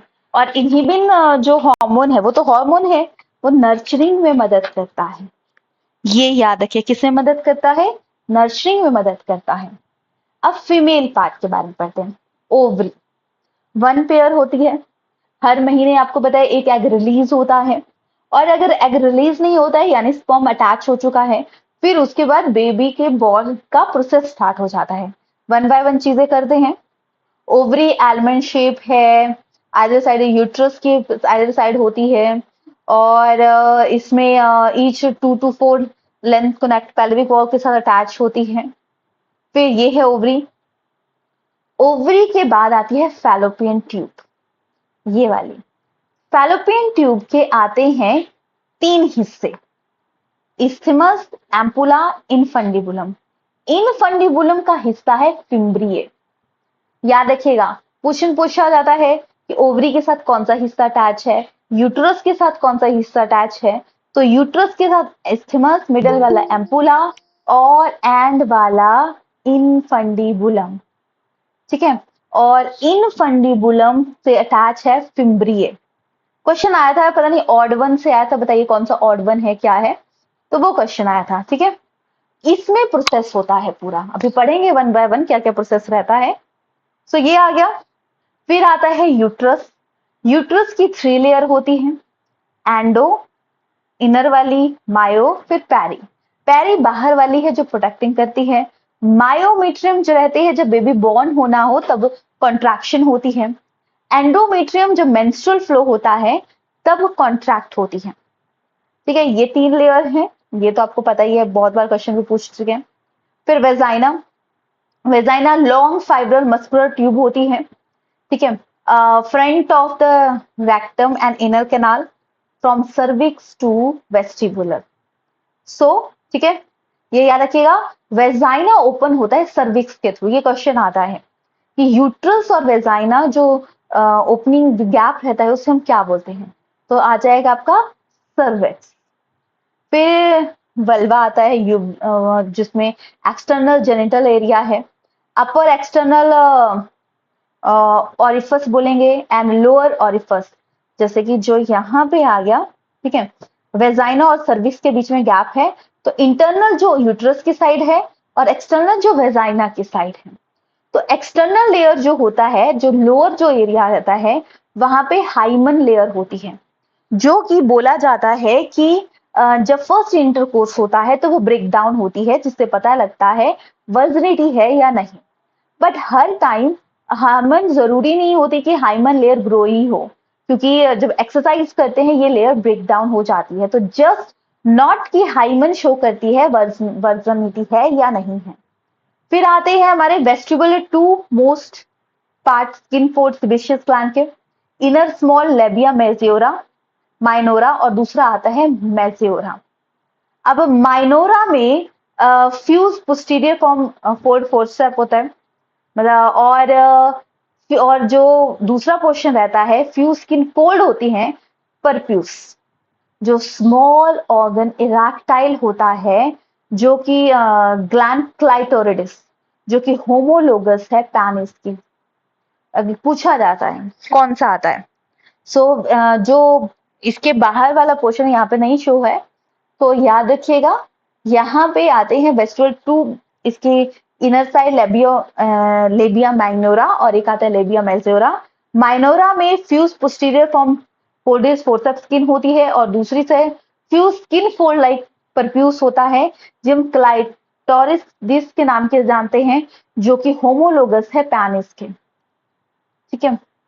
और मेजियोरा में प्यूबिक मतलब fleshy represent in above the labia minora known as a mona pubis, ठीक है। ये याद रखिएगा कौन सा पोर्शन रहता है, क्या रहता है, क्या पार्ट है, ये सारी चीजें पूछी जाती हैं।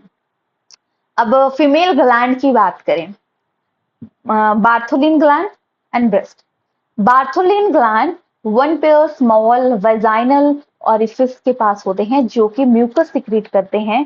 म्यूकस ल्यूब्रिकेशन में मदद करता है। देखो म्यूकस लेयर जो हमारी पूरी बॉडी में होती है, स्टमक में हम ज्यादा पढ़ते हैं, म्यूकस का मेन काम होता है ल्यूब्रिकेशन करना, जो मेल में भी होती है फीमेल में भी होती है।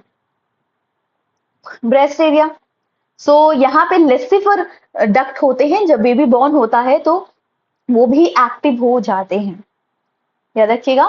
फिर आते हैं गैमिट्स का बनना।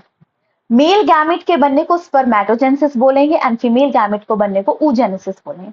अब इसमें क्वेश्चन क्या आता है, देखो एक एक स्टेप को याद रखना है, क्योंकि अब ना इसको थोड़ा मॉडिफाई कर दिया गया है।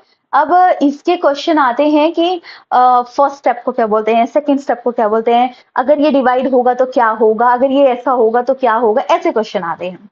देखो सबसे पहले मेरे साथ बोलना है चीजों को। स्पर्मेटोजेनेसिस, स्पर्म का बनना, तो सबसे पहले होता है स्पर्मेटोगोनियम, एक स्पर्म है, एक स्पर्म से वो एक्टिव हुआ, प्राइमरी स्पर्मेटोसाइट बना। पूछा जाए अगर 10 स्पर्मेटोगोनियम है तो कितने स्पर्मेटोसाइट होंगे, तो 10 ही होंगे। प्राइमरी स्पर्मेटोसाइट से सेकेंडरी, सेकेंडरी मतलब डबल हो गए, 10 से 20 हो गए। सेकेंडरी स्पर्मेटोसाइट से स्पर्मेटिड बनते हैं, 10 से 20 हो गए, 20 से 40 हो गए। स्पर्मेटिड से स्पर्मेटोजोआ, जितने स्पर्मेटिड हैं उतने स्पर्मेटोजोआ होता है, बस इसमें साइज रिड्यूस होता है। तो देखो एक सिंगल सेल है, बहुत लाखों स्पर्म रिलीज होते हैं, वो उनमें से एक जाके एग में अटैच होता है और उससे नया ऑर्गेनिज्म बनता है। तो सोचो जब हमने पैदा नहीं हुए थे तब भी एक स्पर्म हमने पैदा होना था, उसकी आइडेंटिटी लाखों स्पर्म रिलीज हुए थे, तब जाके एक हमने फाइट की थी और हमारी लाइफ बनी थी। कोई भी ग्रो करता है वो इसी प्रोसेस से ग्रो करता है।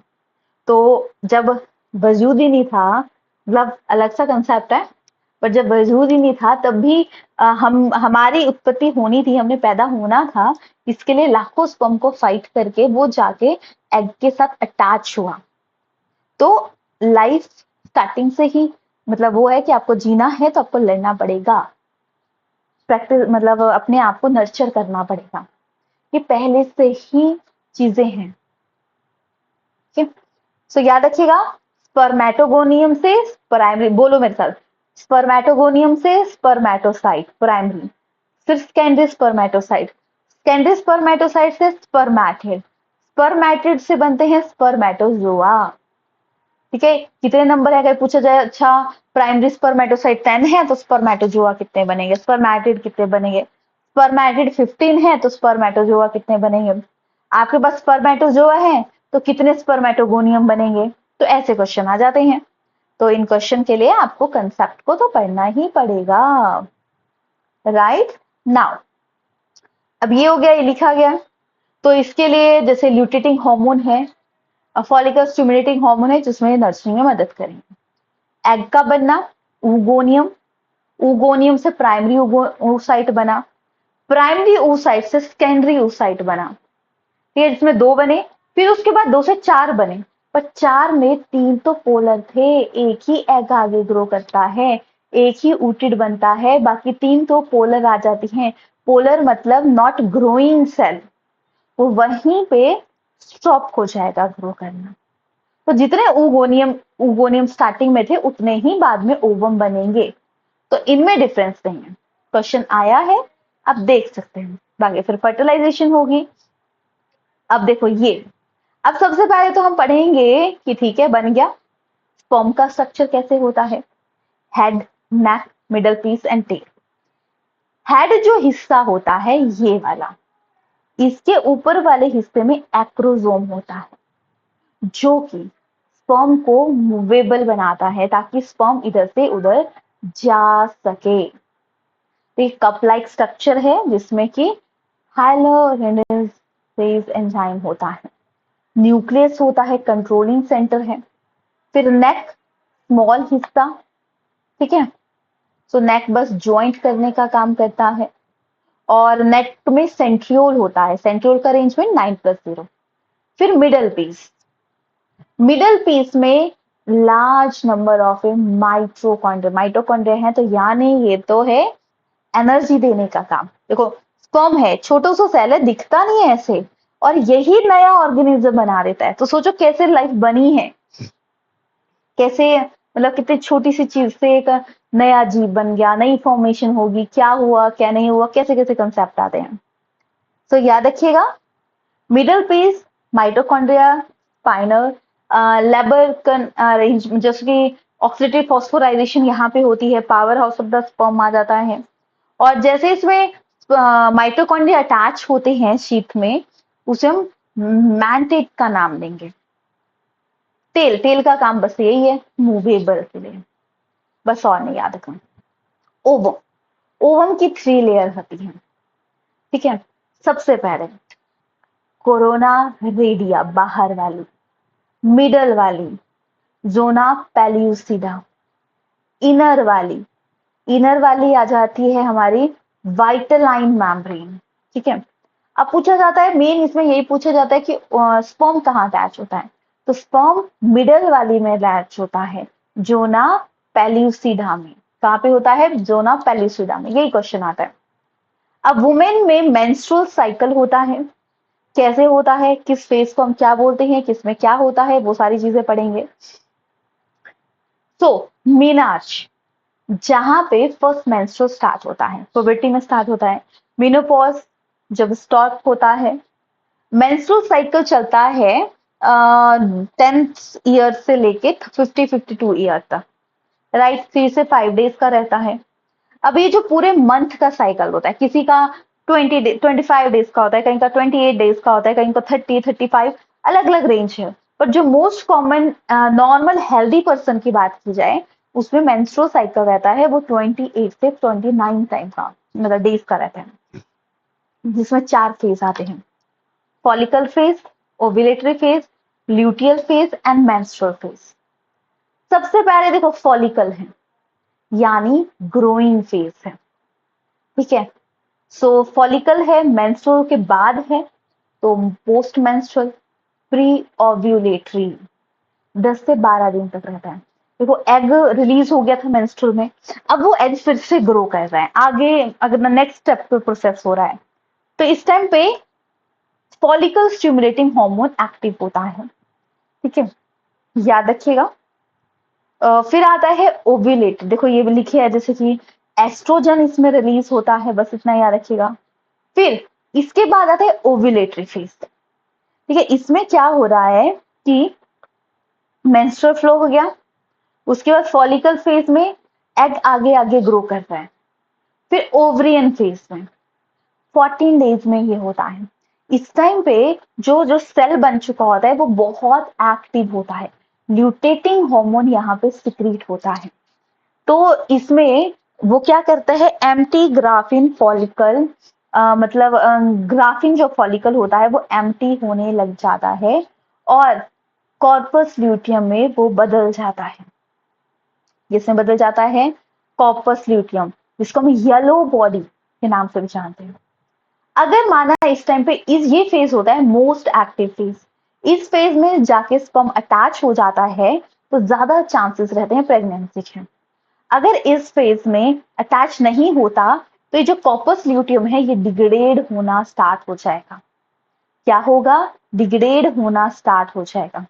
यहाँ पे स्ट्रक्चर बना है, आप देख सकते हैं। देखो पहले फॉलिकल फेज था, एक्टिव के बाद ये ग्राफिन फॉलिकल बन रहा होता है, यहाँ से ये कॉर्पस ल्यूटियम रिलीज होगा।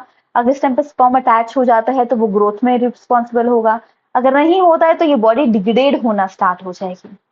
फिर जब ये डिग्रेड होना स्टार्ट होगी तो हम उसको ल्यूटियल बॉडी बोलते हैं, ठीक है। सो उसे हम luteal phase, pre menstrual, menstrual से पहले, पोस्ट ओव्यूलेटरी, ओव्यूलेटरी के बाद, जो कि 10 से 12 दिन का, 12 से 14 मतलब वेरी करता है, ये चलता है, ठीक है।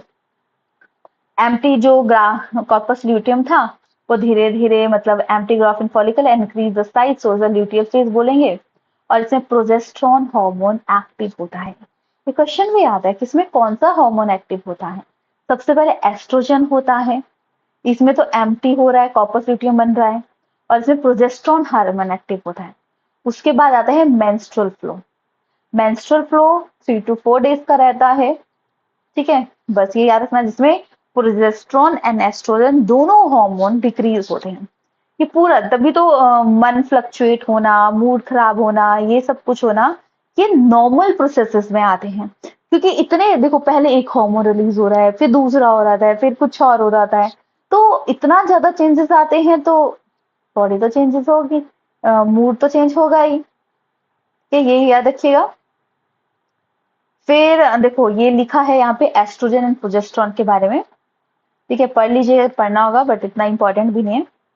अब जिनमें मेंस्ट्रुअल फ्लो नहीं होता, फीमेल है, कोई भी फीमेल है, जानवर है, कोई इंसान है, सब में कोई ना कोई साइकिल फॉलो होता है, क्योंकि फीमेल को वरदान मिला है कि वरदान बोल सकते हैं, ये प्रोसेस है कि वो बर्थ देती है। वो सभी जानवर, सभी इंसान, मतलब कुछ भी है उनमें होता है। और जिनमें मेंस्ट्रुअल फ्लो नहीं होता उसमें ओस्ट्रस साइकिल होता है। ओस्ट्रस साइकिल शिप में, बिचेस में, इन सब में ओस्ट्रस साइकिल होता है, ये आपको ध्यान में रखना है, राइट। अब फर्टिलाइजेशन होगी, अब होती है ग्रोथ। देखो जब कॉर्पस ल्यूटियम में स्पर्म जाके अटैच हो जाता है तब क्या होती है, अटैच हो गया। अब अटैच एकदम तो नहीं होता, उसमें भी प्रोसेस लगेगा। तो उसके बाद जब वो अटैच हो गया, मिल गया, उसके बाद डिवीजन स्टार्ट होती है। तो सबसे पहले मोरूला बनता है, एक डिवीजन 30 आवर में, सेकेंड डिवीजन 40 आवर में, फिर वो 1 से 2, 2 से 4, 4 से 8, 8 से 16, 16 से 58, फिर एक आगे डिवीजन होती रहेगी डबल डबल। तो जब वो आ, देखो 8 to 12 स्टेज में है तो लिटिल मलबरी बोलेंगे, लिटिल मलबरी मोरूला बोलेंगे। जो प्रॉपर मोरूला होता है वो 12 से 16, तो 72 आवर। जैसे कि किसी को चाहिए कि प्रेगनेंसी नहीं करनी है और उसे लगता है कि तो वो मेडिसिन खाता है, और मेडिसिन 72 आवर में खाई जाते। क्यों? क्योंकि ये जो प्रोसेस हो रहा होता है ना, देखो यहाँ से रिलीज हो गया, ठीक है, पहले जो ग्राफिन फॉलिकल बन रहा था ना, फॉलिकल फेज था, वो इसके अंदर बन रहा था। उसके बाद ओवरियन साइकिल में ये बाहर आ जाता है। इस टाइम अगर स्पर्म अटैच हो जाता है तो ये पूरे प्रोसेस को 72 आवर लेता है। 72 आवर के बाद ये यूट्रस में जाके इम्प्लांट हो जाता है। अगर यूट्रस में जाके इम्प्लीमेंट होता है तो प्रेगनेंसी होगी ही होगी। बट अगर यूट्रस में जाने से पहले इसको रोक दिया जाए, जो मेडिसिन खाई जाती है वो मेनली इसी के लिए खाई जाती है, ठीक है, तो जो कि इसको बांध देती है। सो ये क्या कहते हैं, ये 72 आवर में खाते हैं ताकि ये प्रोसेस रुक जाए, ये ब्लॉक कर देता है। तो ये याद रखिएगा, ठीक है। फिर उसके बाद फिर आती है ब्लास्टुला स्टेज, जिसमें कि अब 16, अगर 12 से 16 रेंज दी है तो मोरुला बन रहा है। अगर फिक्स 16 दी है तो ब्लास्टुला लिखेंगे। क्या रखिएगा, इस क्वेश्चन में बड़ा कंफ्यूजन होता है कि लिटिल मलबरी कब बन रहा है, मोरुला कब बन रहा है और ब्लास्टुला कब बन रहा है। तो याद रखिएगा, जब वो क्या था 8 to 12 स्टेज में था तो मलबरी मोरुला था, जब 12 से 16 के बीच में था तो मोरुला बना, जब प्रॉपर 16 था तो ब्लास्टुला बन जाता है। ब्लास्टुला के बाद वो आगे फिर वो बेबी का ग्रोथ स्टार्ट हो जाती है। आउटर लेयर ट्रोफोब्लास्ट बोलेंगे, ठीक है।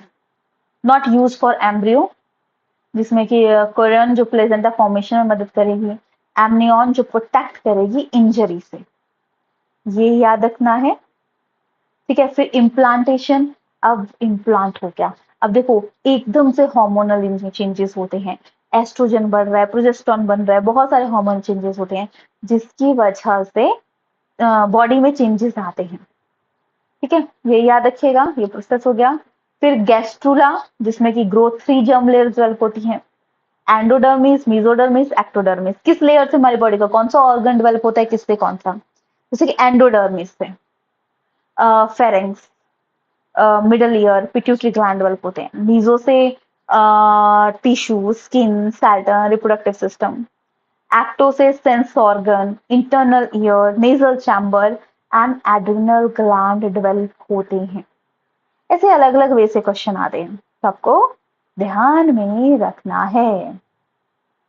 So now presentation, placenta grow कर रहे हैं, जहाँ पे बेबी ग्रो करेगा, बेबी को फूड, न्यूट्रिशन अम्बिलिकल कॉर्ड से मिलती है, ठीक है, क्या होती है, अम्बिलिकल कॉर्ड से मिलती है। देखो अब प्लेसेंटा भी अलग अलग टाइप का होता है, किसी में कैसा होता है, किसी में कैसा होता है। So on the basis of intimacy, human placenta are deciduate. Placenta में all 3 maternal tissue have digest by the trophoblast, तो उससे हम प्लेसेंटा कॉल्ड हेमेक्रोइन प्लेसेंटा। और ह्यूमन प्लेसेंटा कैसा होता है, haemochorial, metadiscoid and chronic and deciduate. यहाँ पे मैंने लिखा होगा, जैसे on the basis of a yolk के बेसिस पे कितने में, on the basis of a yolk, on the basis amount of a yolk और यॉक के बेसिस पे, फिर ठीक है कि किस किस टाइप का होता है। तो ये देखेंगे, मतलब अलग अलग टाइप का होता है, जैसे कि यॉक, और देखो किसी में यॉक मतलब जो उसका एरिया होता है वो कैसा यूजेस है, कितने अमाउंट में है, फ्लूइड कितना है, क्या है, उसके बेसिस पे ये डिवाइड है। जैसे alecithal, negligible amount of yolk, microlecithal, very less amount, meso middle में आए, पॉलीमेस लार्ज अमाउंट ऑफ यॉक। फिर on the basis of yolk, isolecithal, homogeneous distribution egg, telolecithal moderate रहता है, फिर सेंट्रोलेसिथल, इस टाइप से अलग अलग टाइप के यॉक बनते हैं, ठीक है। बस इतना याद रखिएगा, बहुत सारे हार्मोनल का चेंजेस आता है जिसकी वजह से बॉडी में इतना चेंजेस आते हैं, अलग अलग बॉडी में अलग अलग रिएक्शंस होते हैं। फिर ऑर्गेनोजेनेसिस, ऑर्गन का बनना। सो बच्चा जब इन्फेंसी में होता है, मतलब सॉरी इन्फेंसी से जब पेट में होता है तभी चीजें सीखने लग जाता है।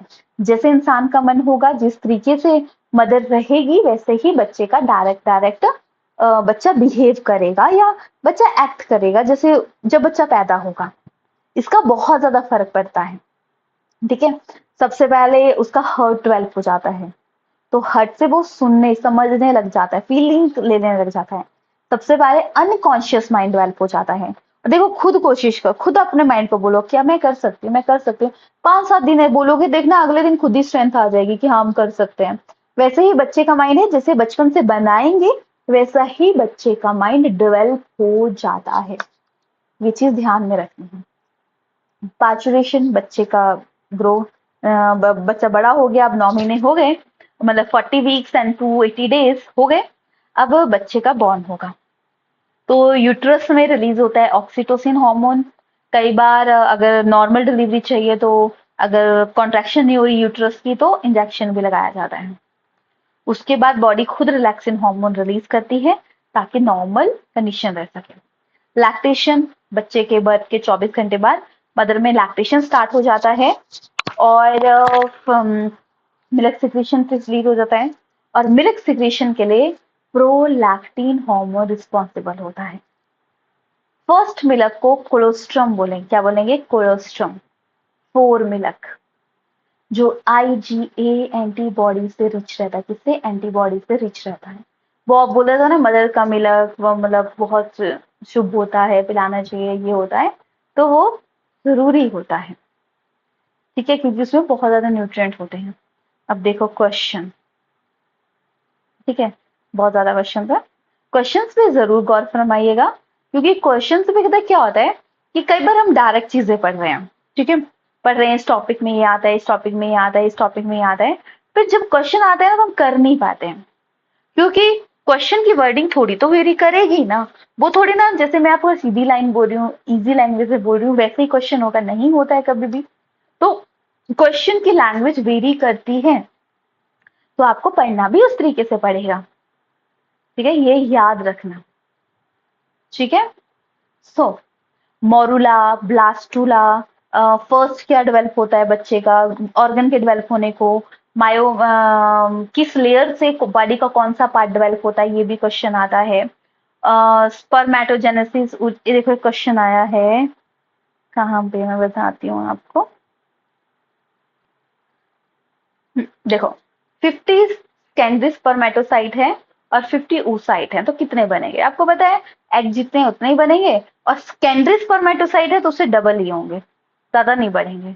तो कई क्या करेंगे, स्पर्मेटोसाइट है 4 गुना कर देंगे, तो वो भी ऑप्शन में है। देखो हमेशा एग्जामिनर वो भी ऑप्शन में डालता है जहां पे आप फंसते हो, तो वो ध्यान में रखना, ये क्वेश्चन को जरूर देखिएगा।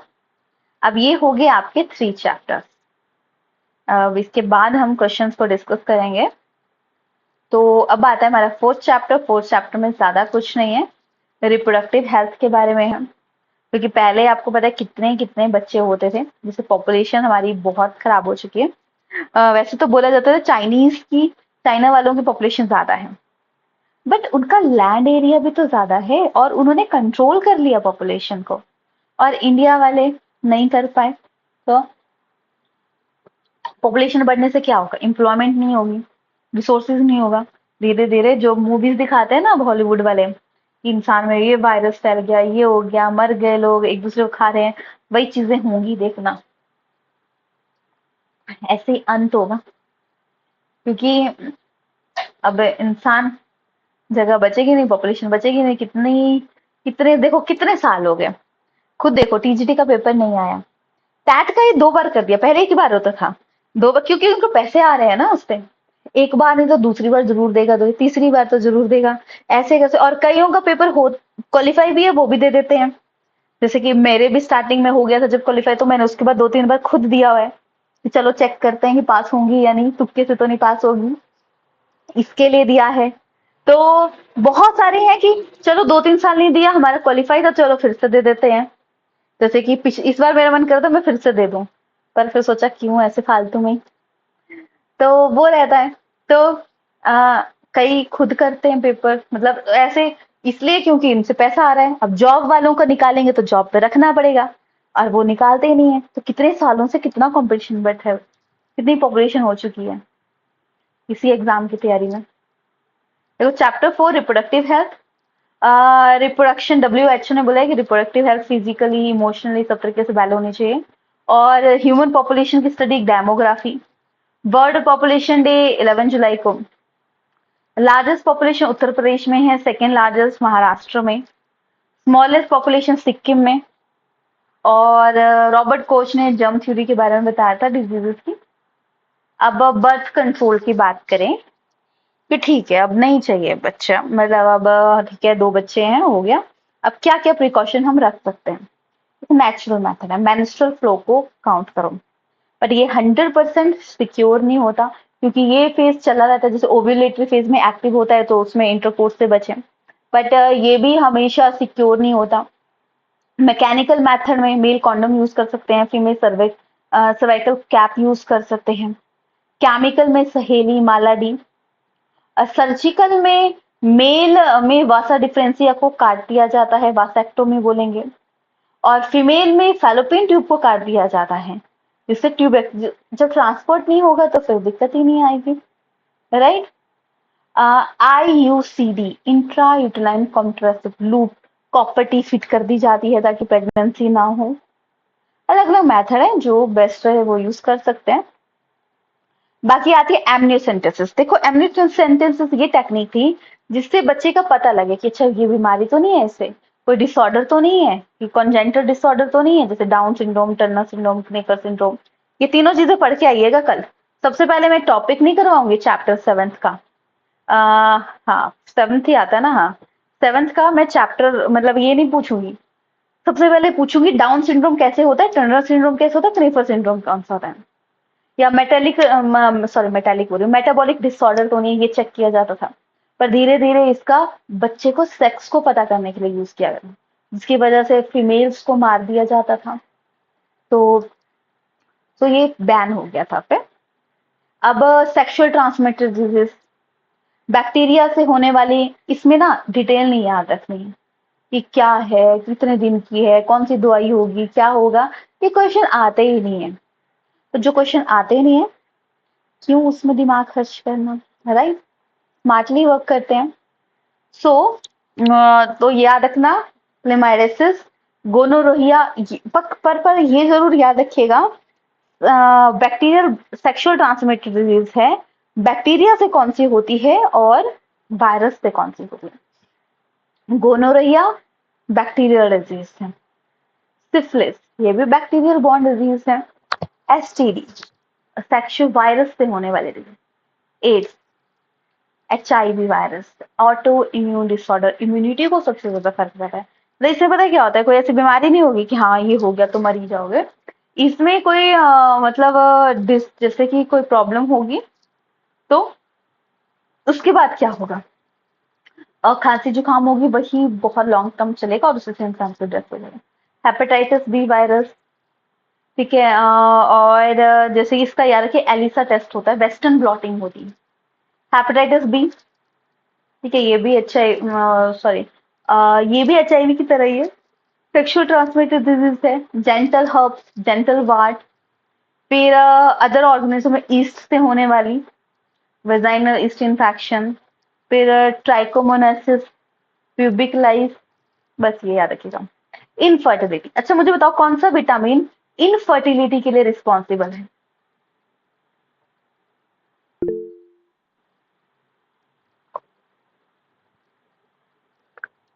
राइट, विटामिन ई, ठीक है। अच्छा तब तक क्वेश्चन हो गया। इनफर्टिलिटी के लिए कौन सा विटामिन रिस्पॉन्स, अच्छा साइंटिफिक नेम भी बता दो चलो इसका। साइंटिफिक नेम विटामिन तो केमिस्ट्री बायोलॉजी के तीनों में इंपॉर्टेंट है, टोकोफेरोल, ठीक है। सो इनफर्टिलिटी वेरियस रीजन से होती है। सो इनफर्टिलिटी हो रही है तो अब क्या किया जाए, तो बहुत सारे मेथड हैं। एक होता है test tube baby, in vitro fertilisation, male gamete ले लिया, फीमेल गैमेट ले लिया और उसका बाहर फर्टिलाइजेशन करवा दी। कई बार क्या होता है कि प्रॉपर म्यूकस नहीं सिक्रीट हो रहा, ग्लैंड प्रॉपर फ्लूइड नहीं रिलीज कर रहे, नहीं हो पा रहा है, जुड़ पा रहे हैं, तो इस केस में इन विट्रो फर्टिलाइजेशन हो रही है। जाइगोट इंट्रा फैलोपियन ट्रांसफर, ठीक है, जाइगोट ट्रांसफर कर जाता है। एक होती है इंट्रा यूटेराइन ट्रांसफर, जिसमें ब्लास्टोमा ट्रांसफर किया जाता है। फिर आता है गैमेट इंट्रा, जैसे इसमें क्या होता है कि अच्छा ठीक है मेल गैमेट फीमेल गैमेट अच्छा है, पर मेल गैमेट में प्रॉपर नहीं नर्चर कर पा रहा है, तो उसको वॉश करके क्लीन करके फिर ट्रांसफर करते हैं।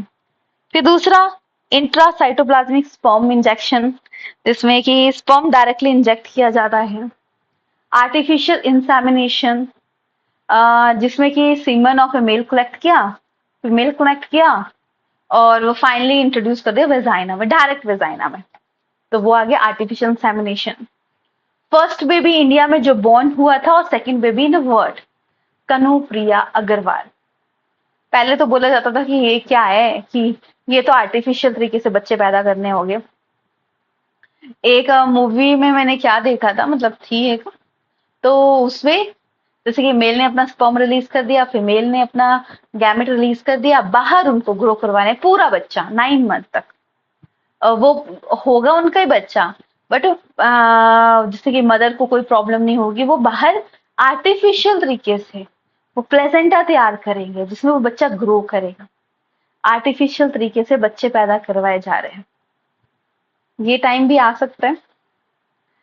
तो फर्स्ट ऑफिशियल एक्सेप्ट किया था कि ठीक है ये नकली बच्चे नहीं है, ये भी असली ही है, बस ये मतलब है कि ट्रांसफर करे, क्योंकि उनको अपना ही बच्चा चाहिए होता है कि अपने गुण, अपने जीन्स, अपने सब चीज रहे, तो वो ऐसा करते हैं।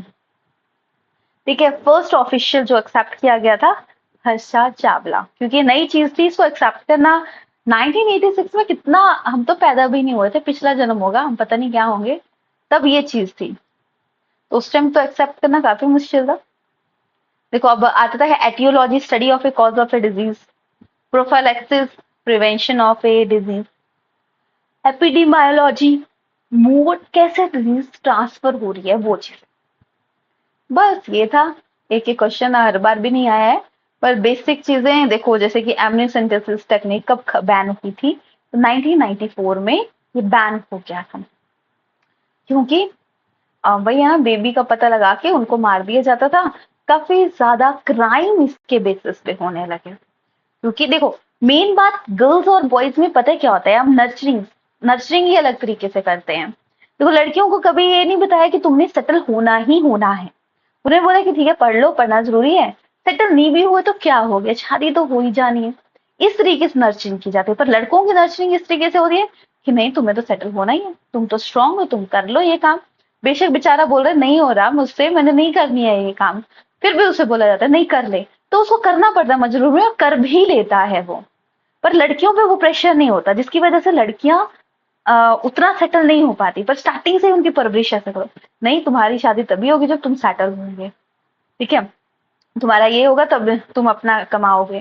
सेटलमेंट, फाइनेंशियल सिक्योरिटी बहुत जरूरी है आजकल सभी के लिए, मेल एंड फीमेल बोथ के लिए, दोनों कमाते होंगे तो दोनों आराम से जी सकते हैं ना, वरना एक पे डिपेंड रहेगा, वो जो एक मनी के लिए जो जरूरी है उसके लिए जब दूसरे पे डिपेंड रह रहे हैं, तो फिर मतलब वो रहता है ना, मनी के लिए हम डिपेंड रह रहे हैं तो हमारी वैल्यू तो वो अपने अकॉर्डिंग करेगा ना। सो उसके लिए कि पहले से ही नर्सिंग करो बच्चा जिससे छोटे हैं, कि नहीं तुम्हें सेटल होना है, तुम्हें ये काम करना है, तुम्हारे लिए जरूरी है क्योंकि तुम्हें करना है, लड़कियों को ज्यादा जरूरी है, तो दोनों के लिए जरूरी है, ठीक है।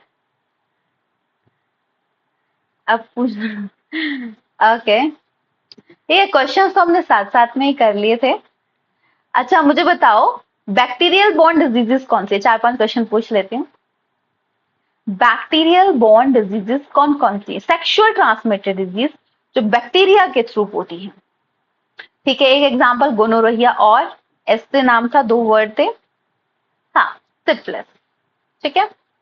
अब मुझे बताएंगे यूट्रस में क्या इंप्लीमेंट होता है, मतलब कौन सी स्टेज इंप्लीमेंट होती है कि ठीक है अब बेबी बॉर्न नहीं होगा, मोरुला, ब्लास्टुला, ट्रोपोप्लास्ट, कि और अगर मतलब वो इंप्लीमेंट हो गया तो उसके बाद एबॉर्शन ही ऑप्शन में रहता है, उससे ऑप्शन में था, राइट, ब्लास्टुला, ठीक है। अब मुझे बताएंगे कि क्या बताओगे, माइटोकॉन्ड्रिया स्पर्म के किस हिस्से में होता है, माइटोकॉन्ड्रिया स्पर्म के किस हिस्से में होता है, मिडल हिस्से में, ठीक है, ये हो गया। नाउ नेक्स्ट, एक्रोसोम आपको पता है हेड में होता है, और ये प्रोसेस जरूर याद रखिएगा, स्पर्मेटोसाइट, स्पर्मेटिड कब बन रहे हैं, क्या नहीं बन रहे हैं। तो फ्लावर के बारे में हमने मेन क्वेश्चन कर ही लिए थे। तो अब अच्छा मुझे बताओ, वर्ल्ड पॉपुलेशन डे कब मनाया जाता है? अभी पढ़ा, एक ही डे तो पढ़ा हमने, right. Study of population demography, और पॉपुलेशन डे 11 जुलाई को मनाया जाता है। ये है।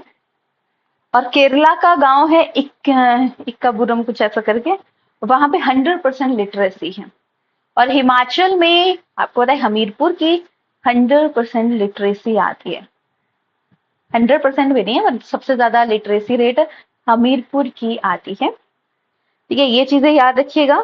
अब आपको एक पिक्चर तो बन गई होगी कि इस कंसेप्ट के अंदर ये आता है, पर पेपर में ना एग्जाम्पल भूल जाते हैं, तो वो चीज पे आपको फोकस करना है।